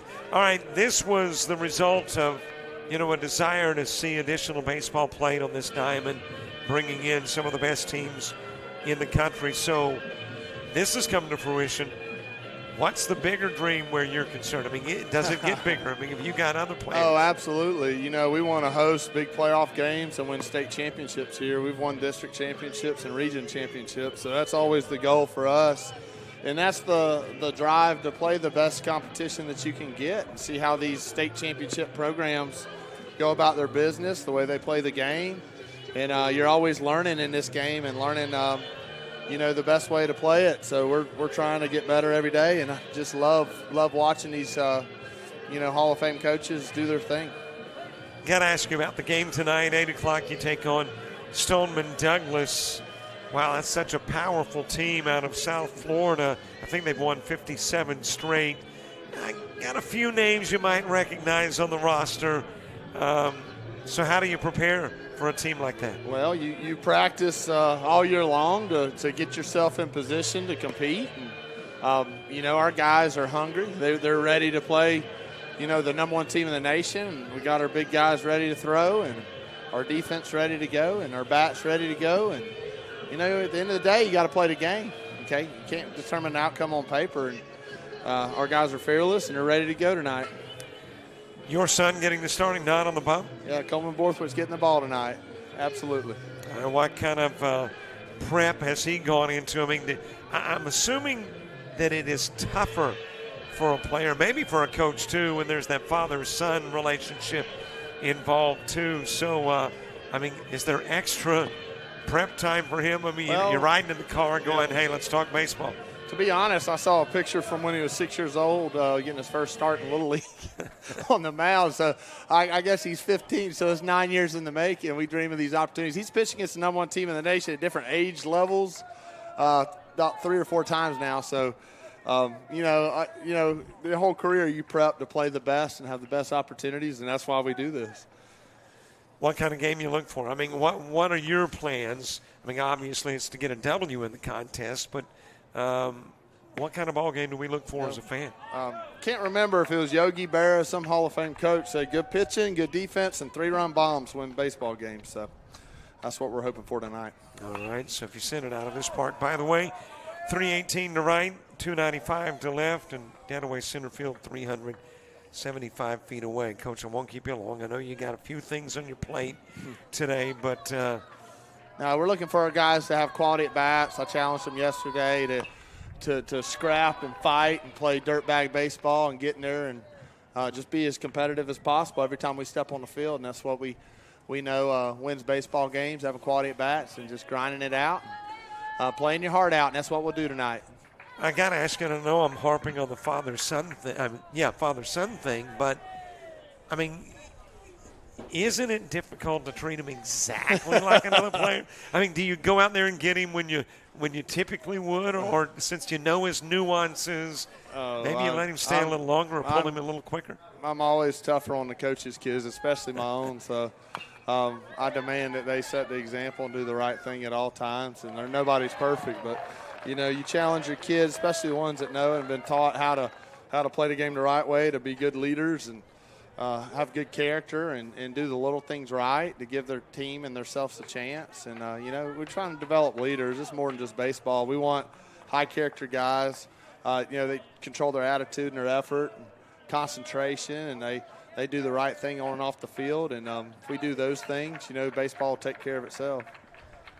Howell wrapping it at 5-3. Weldon into the plate. He will deliver with a single into left. Tell you what, Mag Heights, Coach Pratt and the crew over there, they play a tough brand of baseball over in Mississippi, and they've got a strong program with their youth program, Yalobusha Giants. A lot of these guys play for the BPA program out of California also. Ethan Barnes to the plate with a base runner on Weldon, tying run at first in the bottom of the 5th. Well, where South Walton is concerned, guys like me, fans, love the matchup tonight, but it has absolutely no bearing on postseason play for the Seahawks. So how do you see things district-wise? Yep. So in Florida, we are ranked for our district tournament and the playoffs based on our win-loss record and our strength of schedule. So strength of schedule plays into our rankings, which, we've got really good teams in our district. Arnold over in Panama City and Bay High. We've got West Florida out of Pensacola and then Pensacola High School. So it's a 5-team district, and everybody's fighting to get their best seeding to compete. And so that's what we do. These games help prepare us for playoffs and district tournaments, and that's why we want to play the best. So that's not actually accurate that it has no bearing. It can have a little bearing. It does. No, your strength of schedule factors into your overall ranking. The state of Florida uses max preps to rank the players and the team's overall record and strength of schedule. He dropped it. Dropped it second by Draper. And that's got a couple of base runners on. What's an acceptable year for you? Last year we were 24-4. Our goal was to win 20 games. We did that. This year I said with the tougher schedule, we want to win 18 games, win the district, win the region, and have a chance at the state tournament. So that's our goal.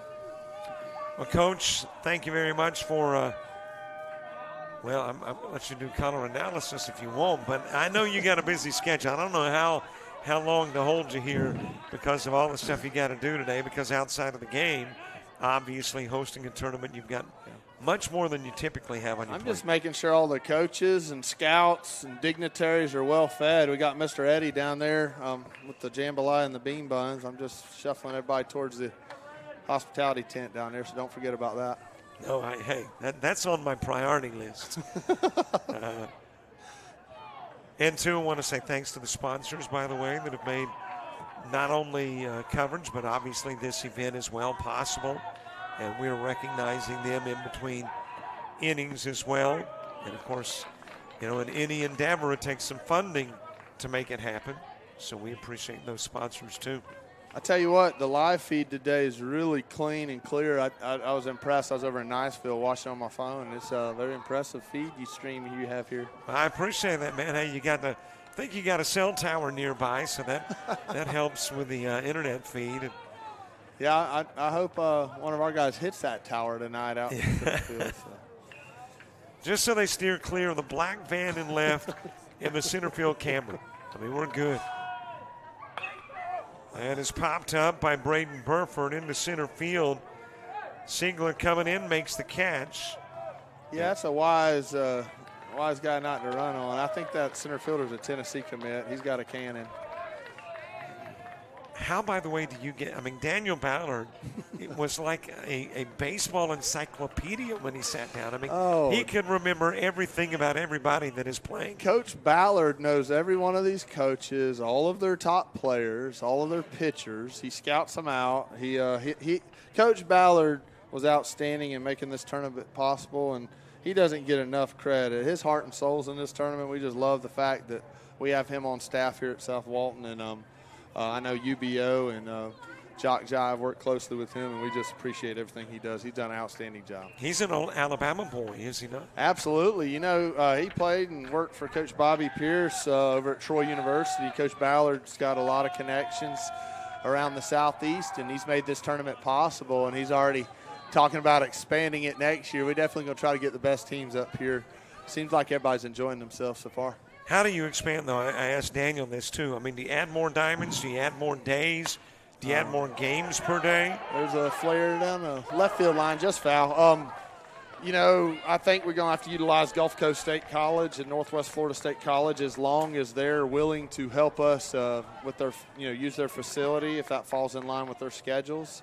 I definitely think that we can continue this in the future for sure. And don't you anticipate there starting to be a buildup of a waiting list? I mean, that first year you're going out looking, I got a feeling from this point on they're looking for you. Yeah, we've made a Twitter page, South Walton Showdown. Baton Rouge Catholic very complimentary last night, saying that they've heard from several Louisiana schools who's asking how they got in this tournament. So I think we're going to be able to pick and choose who we want to come up and make it an invite deal and make it one of the best baseball tournaments in the South. Hit to second and is fielded there by Draper. Goes to first, gets Westmoreland on the 4-3. Hey, Coach, thanks for joining us. Thanks for a great event here. And anything you need, you holler. Thank you very much. Outstanding. Thank you. Coach Borthwick, the head baseball coach at South Walton and one of the brains behind this huge event, South Walton Showdown. We head to the 6th in a 5-4 game.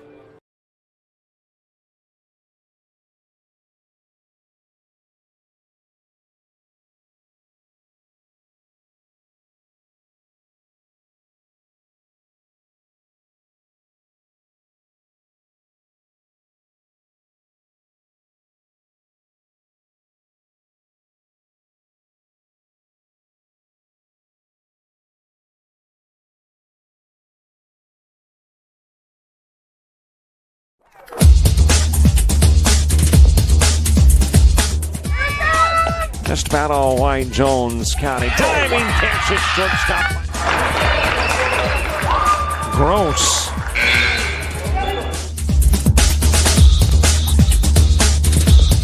Towards the gap. Diving catch in center field by Ben Aklinski. There is a shot towards deep short. Craft's got it. Long throw over, and he got it.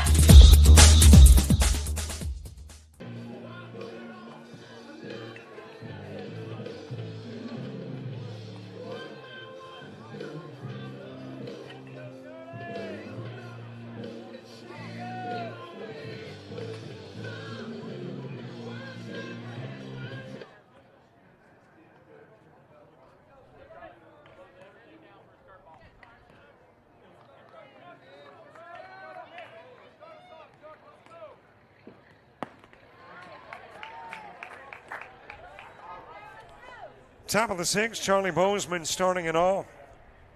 Michael Delph and Cole Draper due up in the inning 2. Popped up in the direction of Howell in the left. He calls everybody off.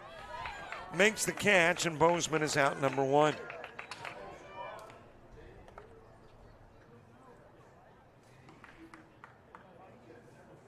One gone for Michael Delph. Delph with a couple of RBIs, both plate appearances have turned into RBIs, but not by what you might consider the standard means. A base hit, driving in runs. It was a sacrifice that did it in the 2nd, and a walk with the bases loaded that did it in the 4th. There's a base wrap up the middle, 1 out, Delph single.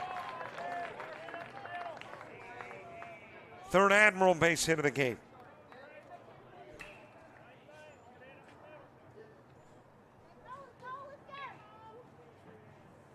And a base runner aboard as Cole Draper comes to the plate.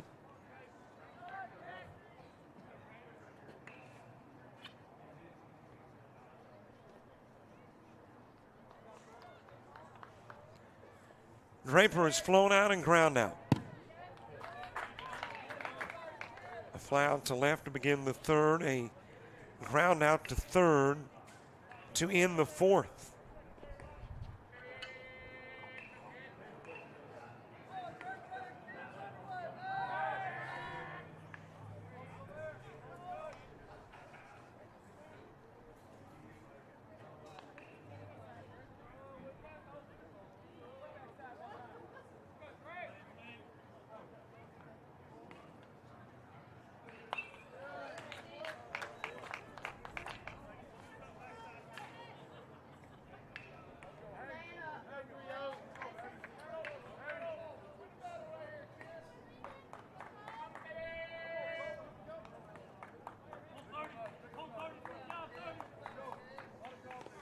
Base runner aboard, top of the 6th, Draper.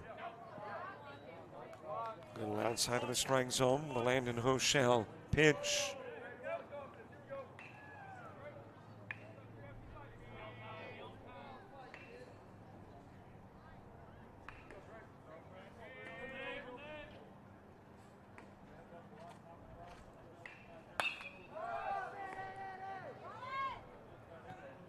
Popped up. Shallow center field, back onto the grass. That is Carter Drumheller. He'll make the catch, and Draper is out number 2. It's got us back to the top of the order. Lucas Buckner next.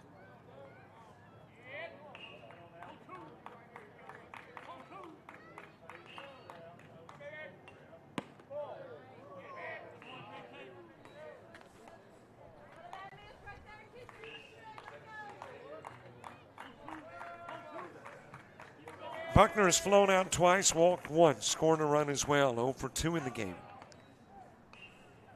Outside of the strike zone with the first pitch to Buckner.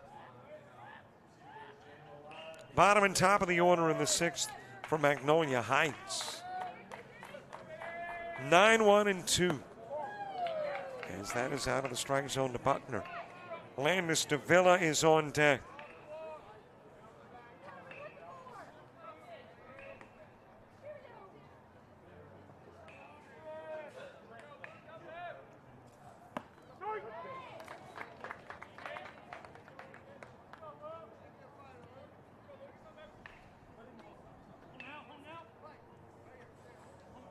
Two and one on Buckner.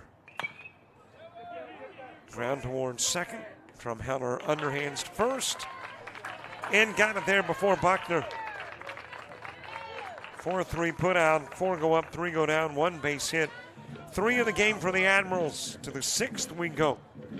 Braden McKnight will start it when we come back.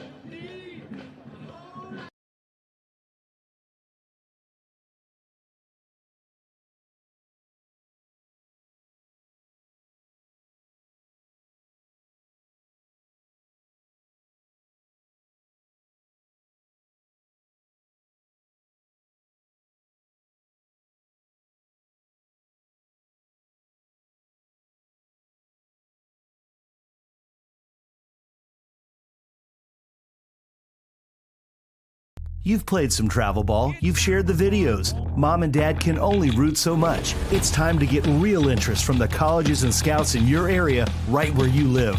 That's why the Showcase Series is different. We're not just another tournament, we're an advancement event where you get real-time exposure with live TV coverage of our games that get you seen directly by the coaches you want to impress from anywhere in the world. Register for events at showcaseseries.org. It's your turn at bat.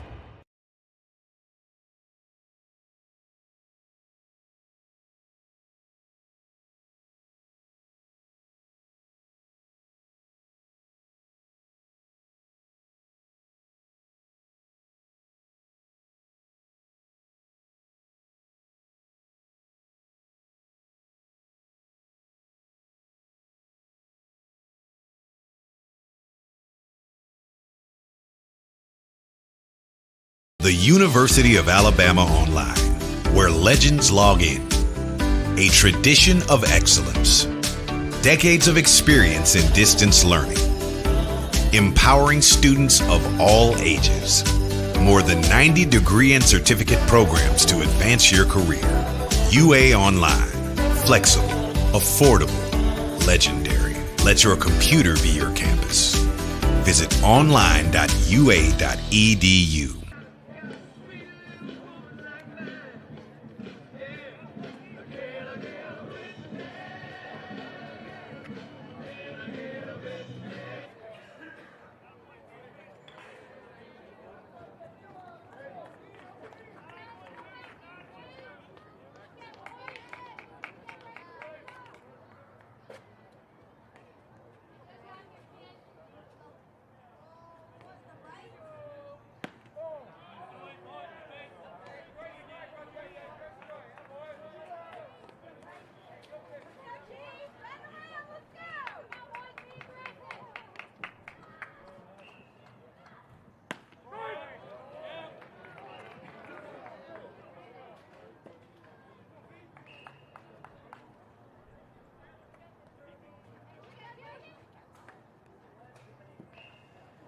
Brody Roberts, the new Admiral pitcher,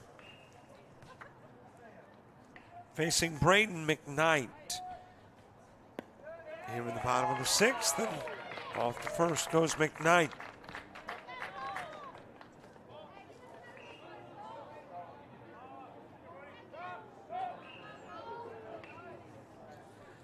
Braxton Lewis wound up working 5 innings.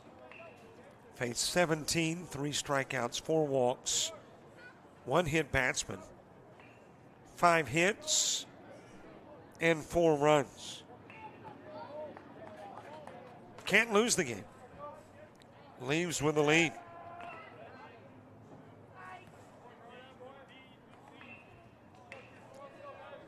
Cole Prosick to the plate. 1 for 3 in the game.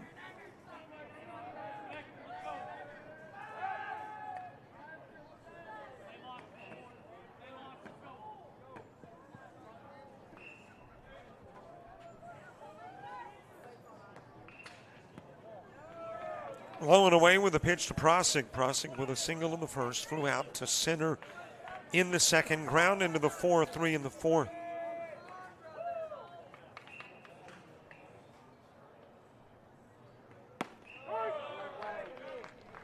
Here's a strike delivered by Roberts.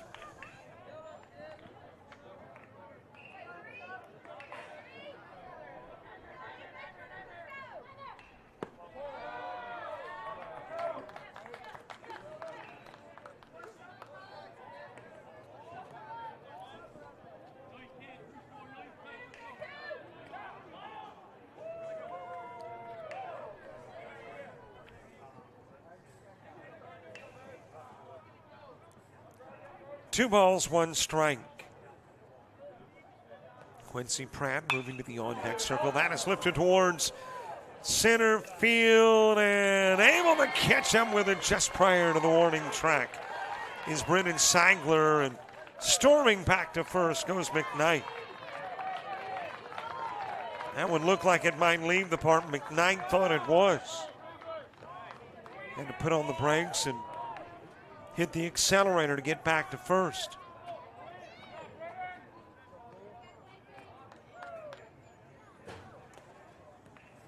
One out with Quincy Pratt next.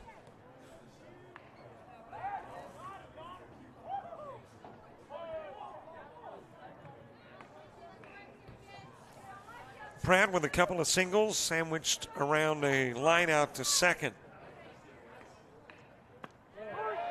On the inside part of the plate with the off speed.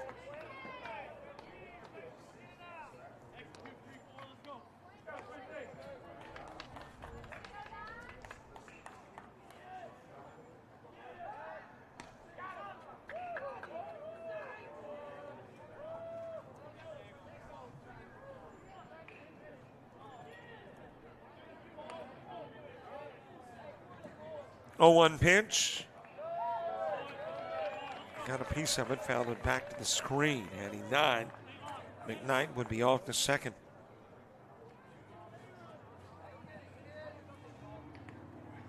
Seventh inning, Landon Davila, Jake Merrick, Eli Evans, all coming up for the Admirals. Trying to hand the Chiefs their first loss of the year.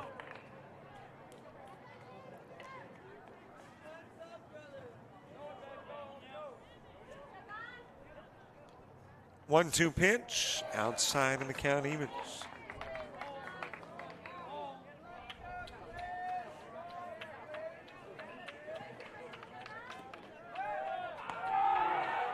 Able to get back safely, McKnight.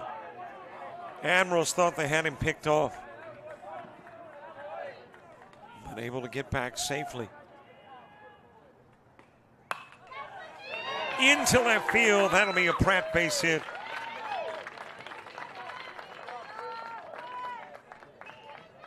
Moves McKnight into scoring position. Tying run now 180 feet away.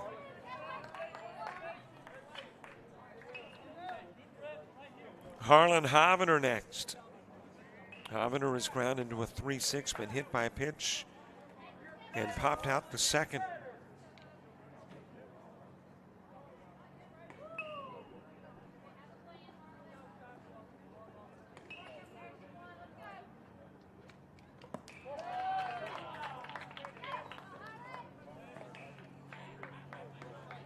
Will Howell moving to the on-deck circle. Magnolia Heights would prefer not to have a bottom of the seventh. Their plan, take the lead. Here in the bottom of the sixth, hold it through the top of the seventh. And have no need for the bottom part of the next inning. Admirals, as you can imagine, have different plans. Count even at 1 on Hovener.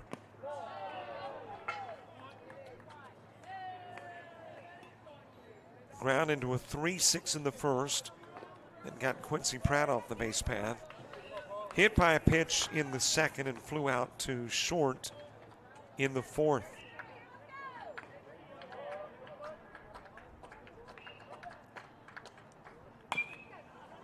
Ground towards second. Draper fields. Lobs over to first. Gets the out of Hovener while runners move up. McKnight to third. Pratt takes second.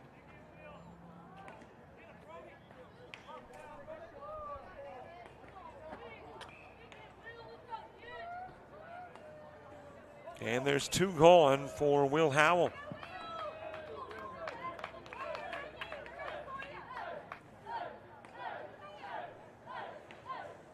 Howell's been hit by a pitch, walked, ground into a 5-3.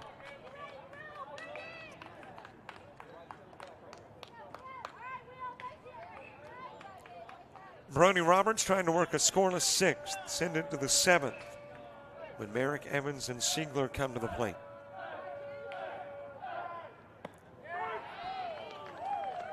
On the outside part of the plate, the count goes even. Lincoln and Baton Rouge Catholic coming up next. Stoneman Douglas and South Walton in the last game of the day.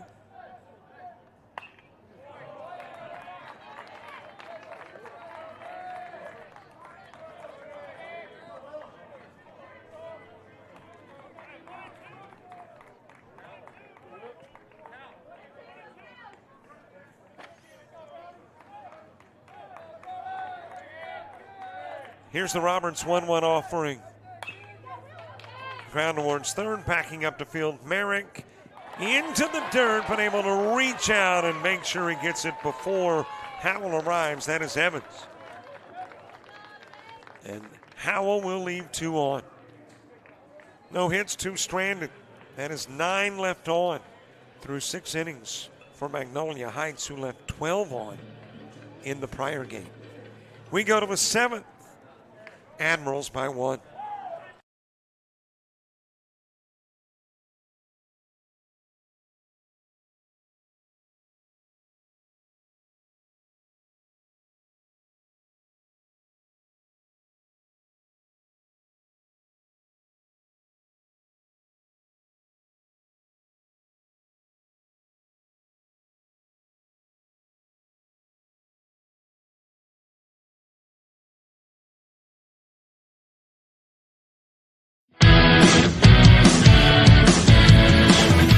Frustrated. She's having trouble with her defensive player. Look at this sweet pass behind the back for 2 on the assist. And that one is hit on a rope to center field. Watch that one. And it is, oh, what a great diving catch by the center field. And in that game, it was basically a running back by committee. I mean, you had a lot of guys carrying the football. Is that the protocol for the upcoming season for the backfield of Jackson State? It's a really nice pitch to get the ground ball double play. Second one. 6-5 is your final. East Georgia advances to the championship game.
Top of the 7th gets underway. Jake Merritt starting it. Got a new pitcher on the hill and is slapped in the direction of left field, but it is sent foul and out of play. DeVilla, Merrick, and Evans. DeVilla's been hit by a pitch, ground out to first, and reached on an error. And he will strike out to begin the 7th. And it's Harlan Hovener who is now on the hill.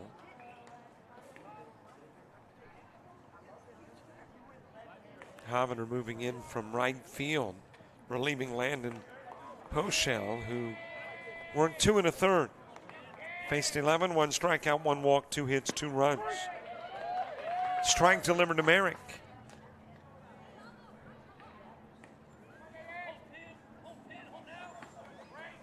Merrick 0 for 3. And now 1 for 4 with a single up the middle.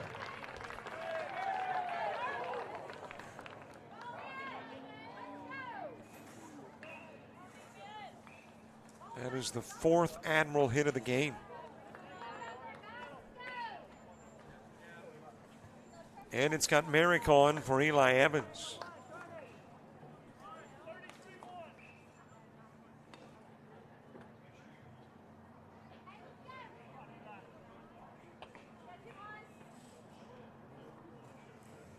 Evans is grounded into a 6-3, walked and struck out. A little bit behind the Hovender pitch. And I believe that is McKnight, who is now playing right field. Hovender coming in from right.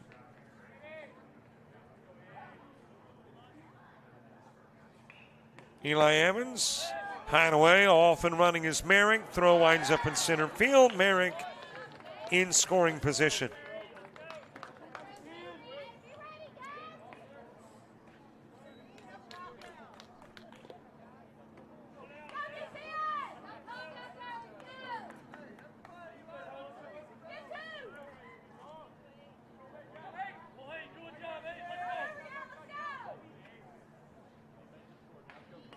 Hovender, the right-hander, the right-handed Evans. Evans the first out in the second inning. Second out in the fifth, got aboard in the fourth. Outside with the pitch. Pratt trying to pull it back into the strike zone.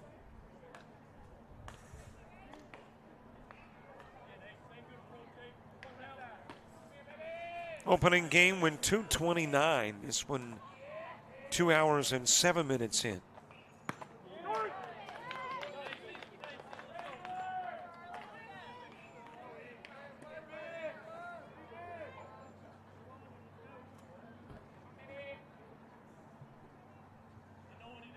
Two offering to Evans.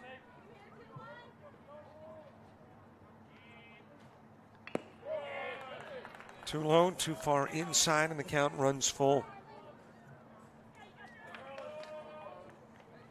Second of 4 today, second of 11 games this weekend here. Payoff pitch out of the strike zone, and Evans given a walk.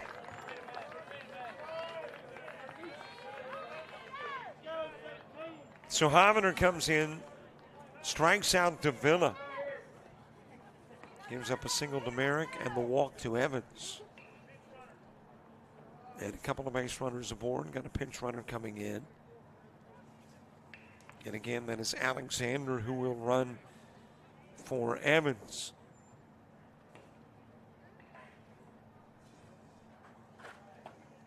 Brennan Siegler coming to the plate.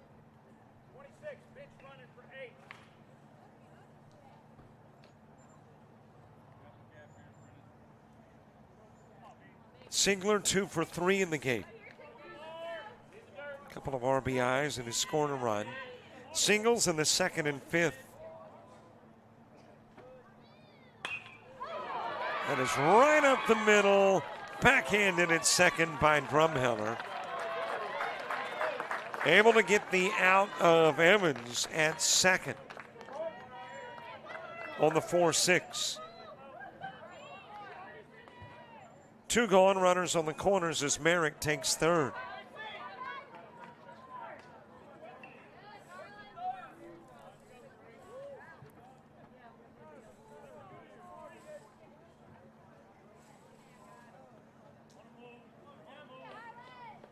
And Gavin Brewer to the plate.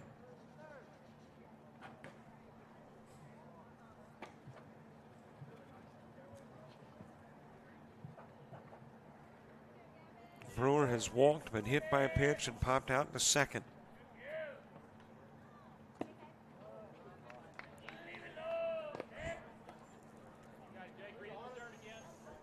Hovender, the fourth pitcher used in the game for Magnolia Heights. McKnight got the start, worked 3 1/3. Sowell came in, worked third.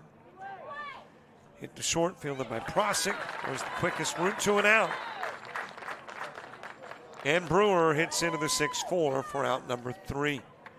2 runners are stranded, nobody scores. Can the Admirals hang on to a 1-run win? Or can the Chiefs tie it up or win it in the bottom of the 7th?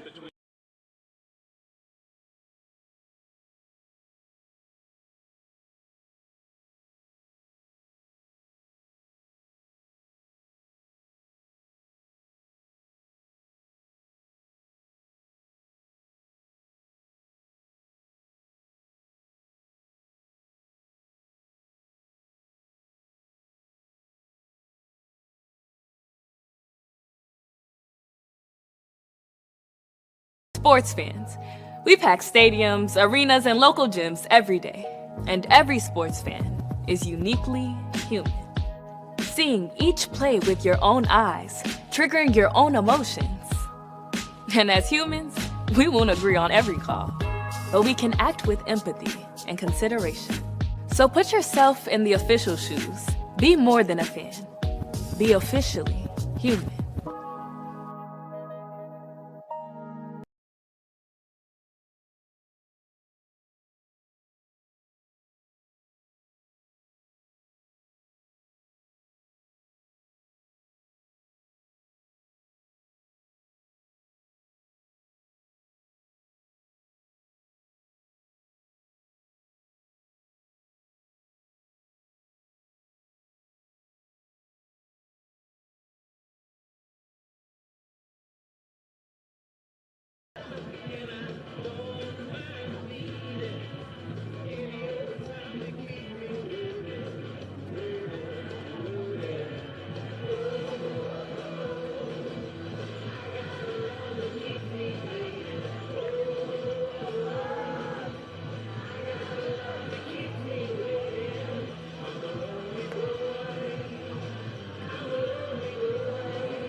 Thanks to all the folks making coverage possible. Evening Glow, one of the 5 that directly contribute to the coverage and to the event. As we get the bottom of the 7th underway, Leland Weldon, Ethan Barnes, Braden Burford 2 up. Admirals trying to win it by 1.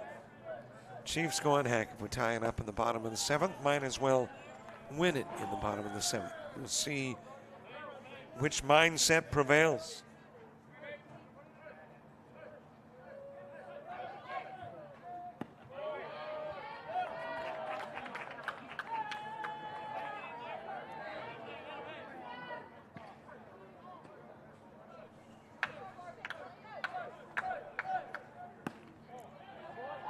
Weldon walked in the first, ground into a 3-1 in the second, had a single in the 5th.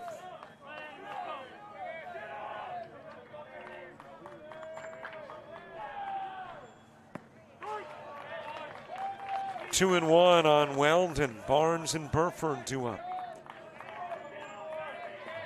Weldon represents the tying run.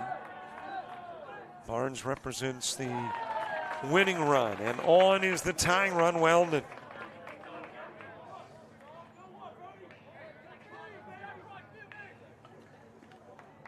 Given a walk, makes his way to first. And we'll get a runner, Ethan Barnes. And coach quickly out to see, and let's see if it's to get Roberts. There is activity in the pin for the Admirals. And that activity is Connell Driver. But Cannell going to stay in the pin for the moment. Coach out to talk to Roberts, giving him his instructions, which probably has something to do with get outs. Almost did. Barnes able to get back.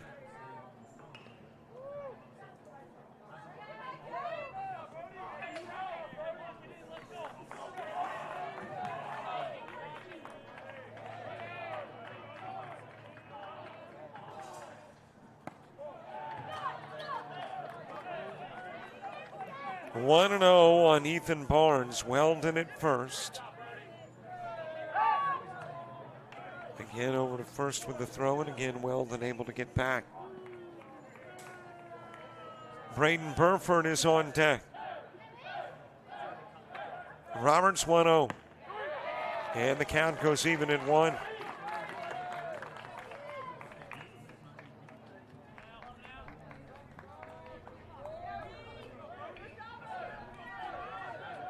A ball, a strike.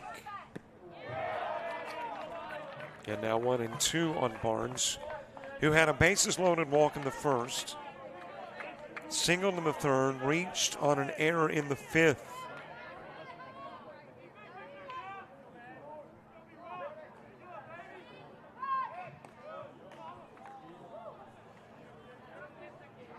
One, 2 offering to Barnes. His job, get Weldon's runner, Barnes, over. As this is popped up by another Barnes, Ethan. The other Barnes making his way back to the bag at first.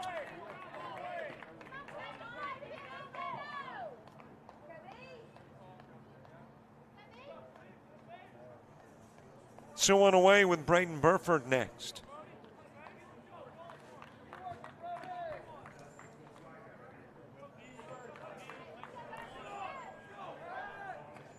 Burford has struck out, hit into a double play, and popped out to center field, 0 for 3 in the game. Axton Westmoreland to the on-deck circle.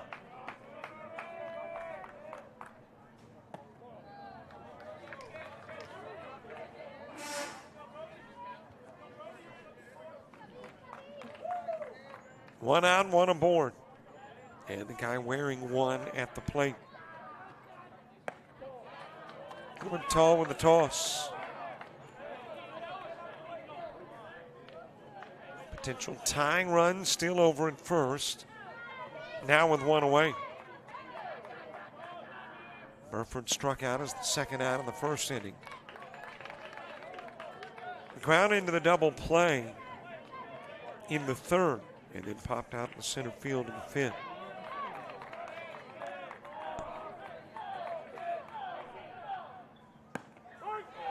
On the inside part of the plate to Burford.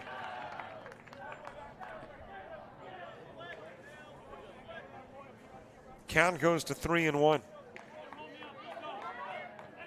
Axton Westmoreland moving to the on-deck circle. Outside of the strike zone, Burford is walked, and that potential tying run moves over to second.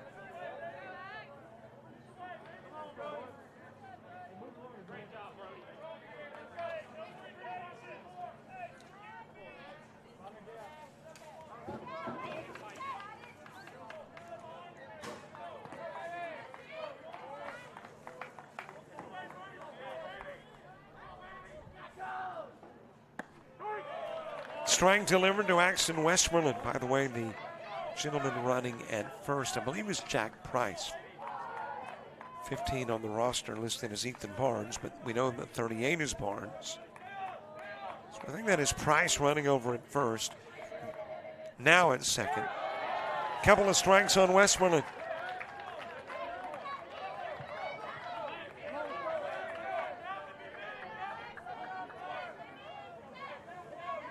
Braden McKnight is on deck.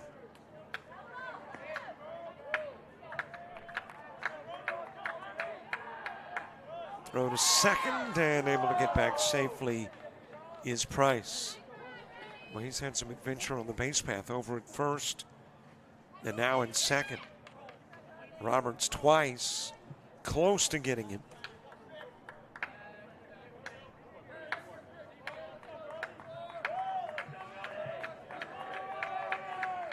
Westmoreland awaits.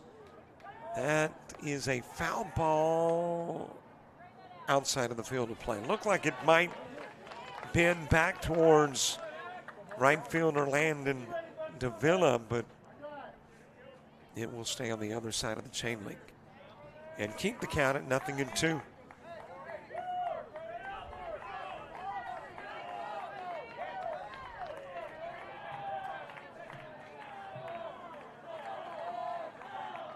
Another 0-2 from Roberts. Outside.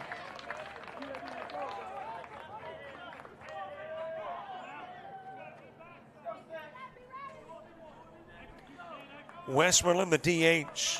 A walk, a strikeout, and a ground out. 0 for 2 in the game with an RBI. Outside again, and the count evens up.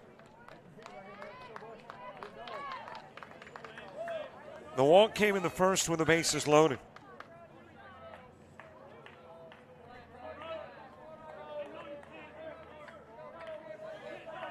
Count even at 2.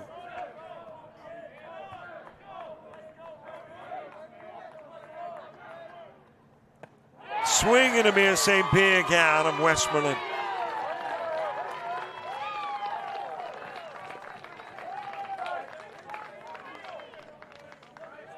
Two gone, and Braden McKnight coming to the plate.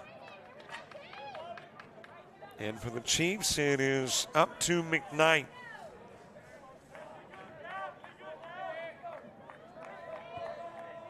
McKnight has struck out, ground out, and walked.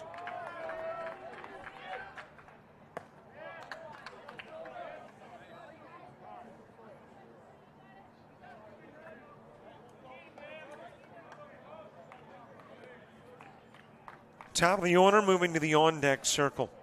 Chiefs down to their last out, but go back a game ago, playing Lincoln.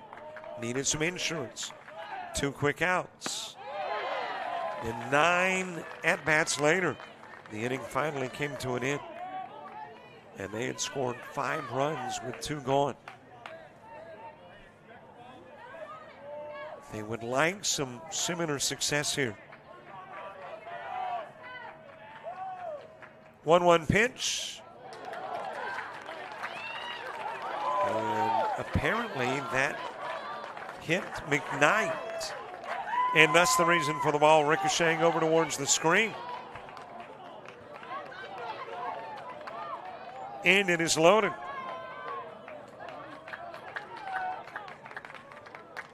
We are back to the top of the order, and Prosick needs a base hit to win it.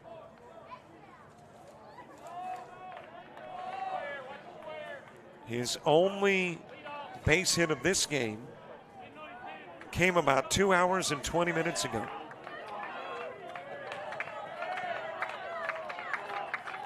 Had a single in the first. Since then, a couple of flyouts and a ground out. There's a base rip. In to score is Price. Burford told to hold.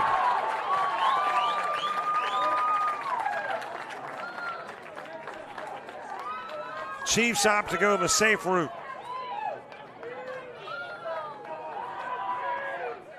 And take your chances with Quincy Pratt.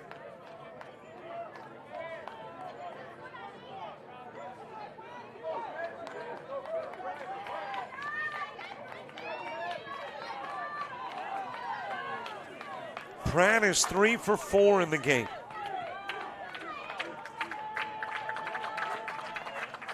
Five apiece. And Pratt trying to walk it off.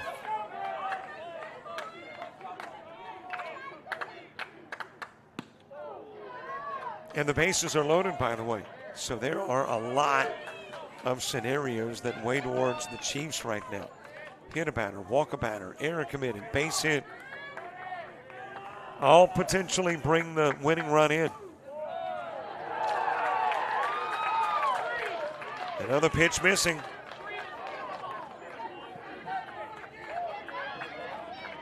Big pitch coming from Roberts.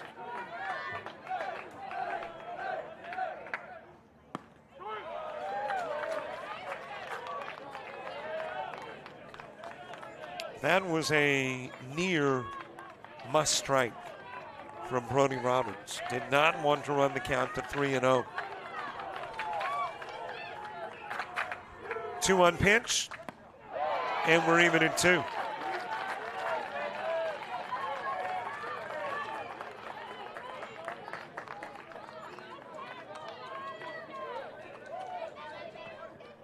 Count even at 2. Couple of balls, couple of strikes. 2 gone, bases loaded, tie game at 5.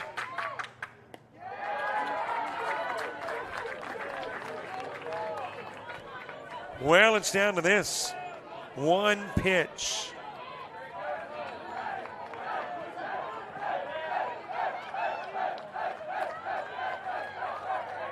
Three-two offering.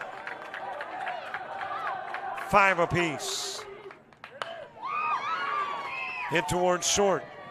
Throw over to first. It is there in time, and we're going to extras. 6-3 put out. Has us headed to the 8th in a 5-apiece game.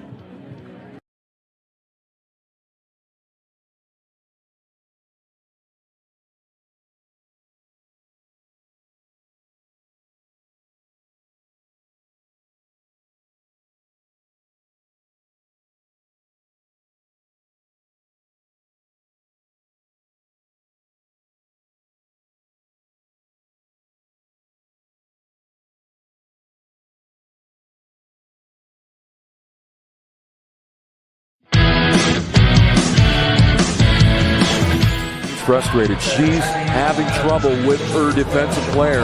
Look at this sweet pass behind the back for 2 on the assist. And that one is hit on a rope to center field. Watch that one. And it is, oh, what a great diving catch by the center field.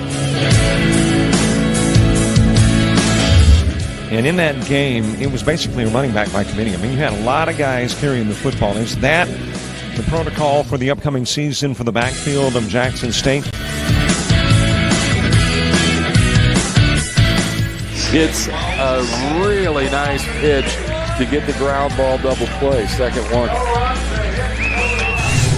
6-5 is your final. East Georgia advances to the championship game.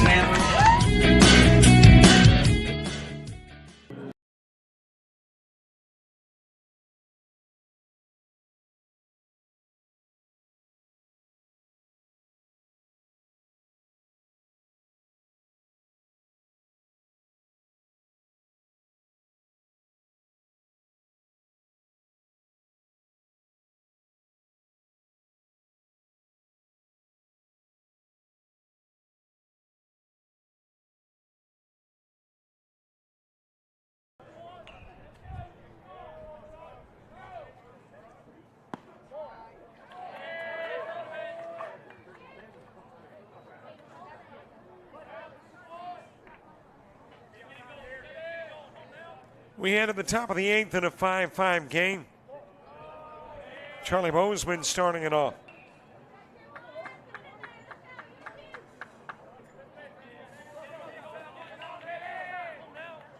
Couple of pitches missing. And then there is a swing and a miss by Bozeman. Chiefs doing what they had to do in the 7th. They would have preferred another run. Winning in the bottom part, but they got the run that tied it.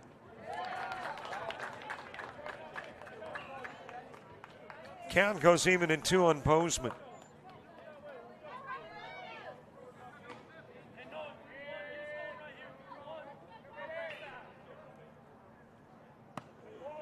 A little bit inside. Bozeman, Delph, and Draper.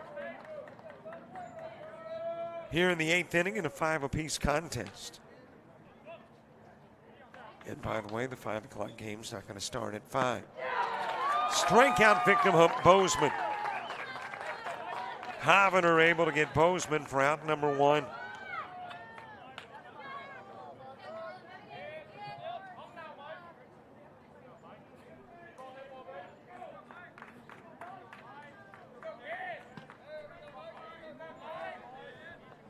Well, when you have some of the best teams in the country meeting here in the showdown, who the heck wants to get a loss? You want to beat the best teams in the country. And these teams battling, taking it to extras.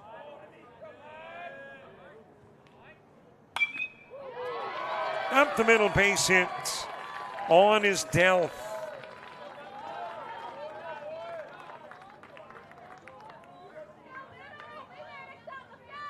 That is his second base hit of the game.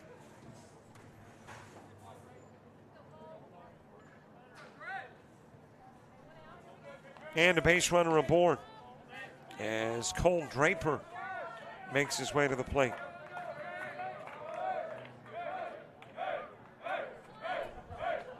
Go ahead, run on. Here in the 8th, there is another base hit. Draper delivering back-to-back singles. And a couple of base runners on as Lucas Buckner comes to the plate.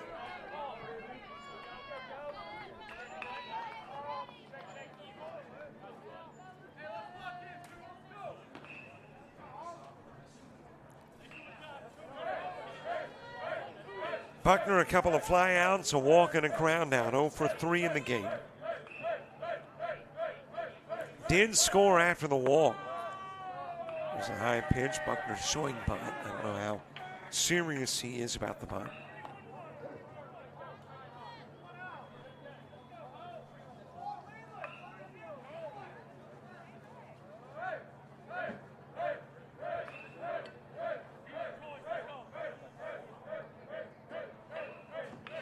Landis Davila moving to the on-deck circle. There's another pitch missing. Buckner the first out of the first inning, second out of the third, and the last out in the sixth. Coming to the plate in the eighth. Popped up right side. McKnight with a catch. Tagging is Delph going to third.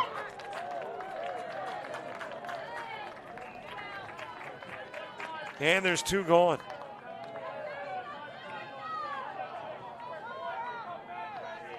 Draper stays at first.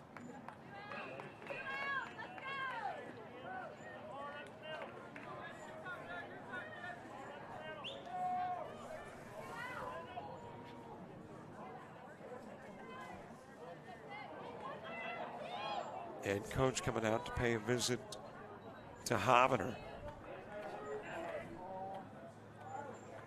With Landis Davila coming to the plate.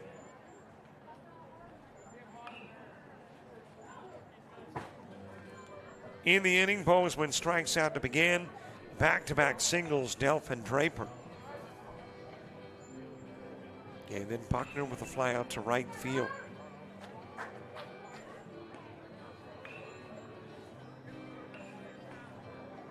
Meaning brief, Hovner ready to face Davila. Jake Merrick moving to the on-deck circle. Bottom of the inning, the guy on the hill will be the guy at the plate.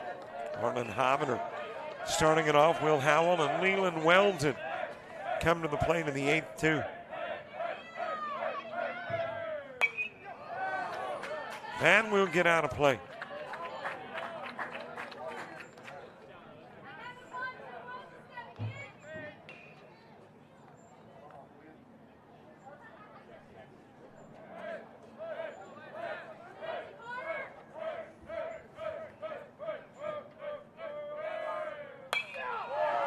That is hit towards center field, but it is right to Braden Burford.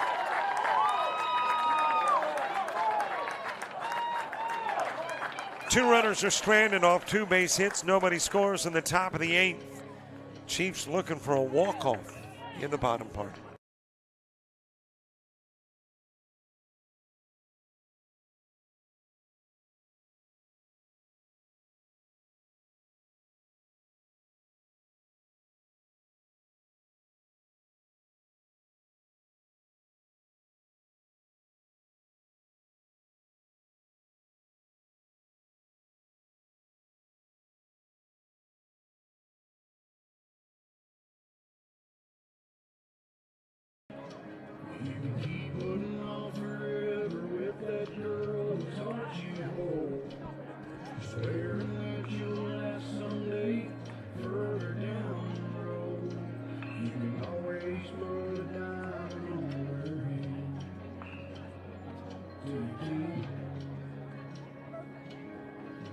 Well, there's a good look at the new pitcher, Cannell Driver.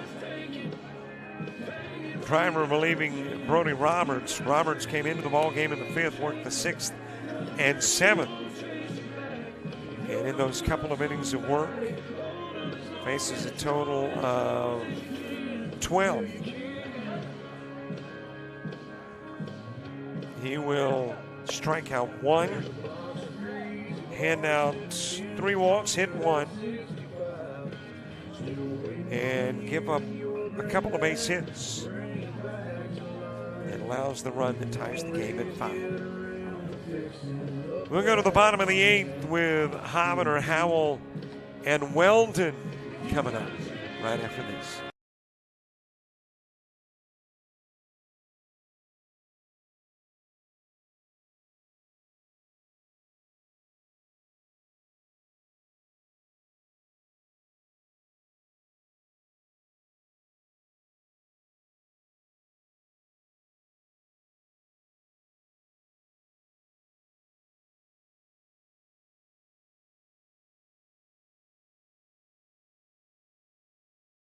University of Alabama Online, where legends log in.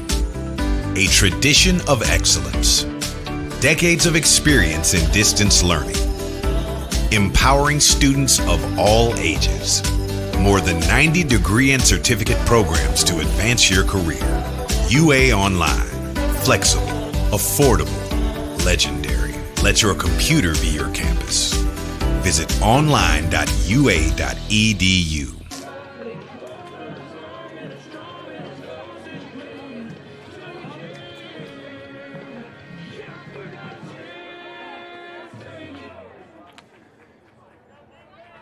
If you logged in expecting your 5 o'clock matchup between Lincoln and Baton Rouge Catholic, you're going to have to wait a bit. We are into the bottom of the 8th in this one. Still in the 2 o'clock game. Harlan Hovender leading it off. Hovender is grounded into a 3-6, been hit by a pitch.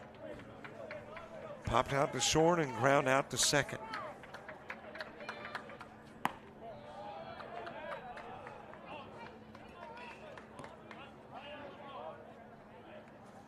Brody Roberts, 2 innings of work, faced 12. 1 strikeout, 3 walks, 1 hit batsman. That is a base hit. Down into the corner, Hovender on his way to second.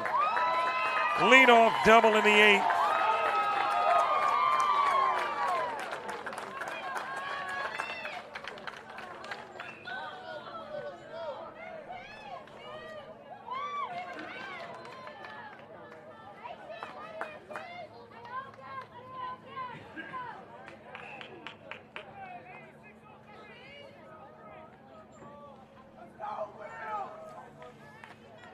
So the teams with some things to work with. Got a runner at second. Leadoff double, and Will Howell coming to the plate.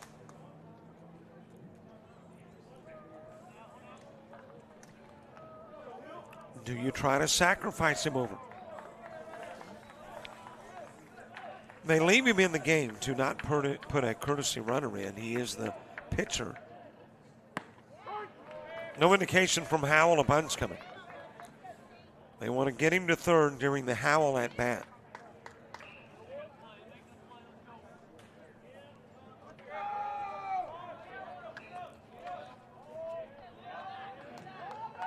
Now showing bunt. And bunt's foul.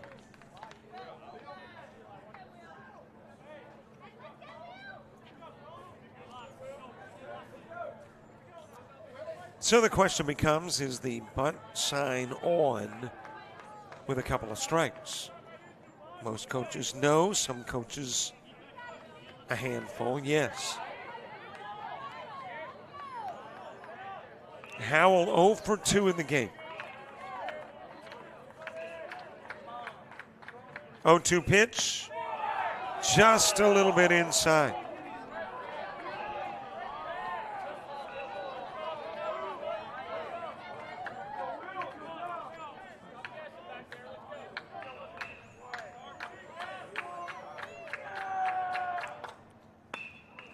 Check swing sent foul by Howell.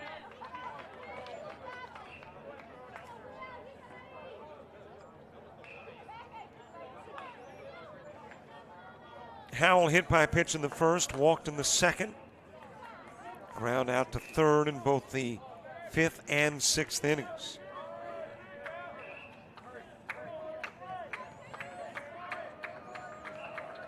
Leland Weldon is on deck. That is a base rip into center field. Covenant's on his way home, and this ball game is over.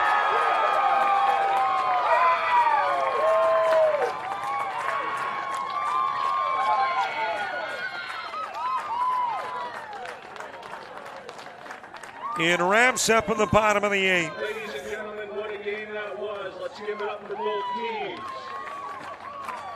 Just an indicator as to what you get here.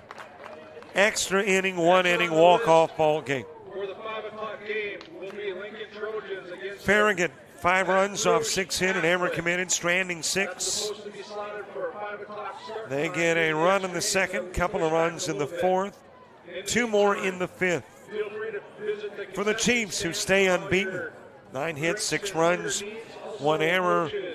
They will leave a total of 13 on. 3 runs in the 1st, 1 in the 2nd, 1 in the 7th, and the most important one in the 8th. That's it for this one, Baton Rouge Catholic and Lincoln, a half hour from now. We'll see you then. For all the folks with the showdown in JockJive, I'm Robert Williamson. So long, everybody.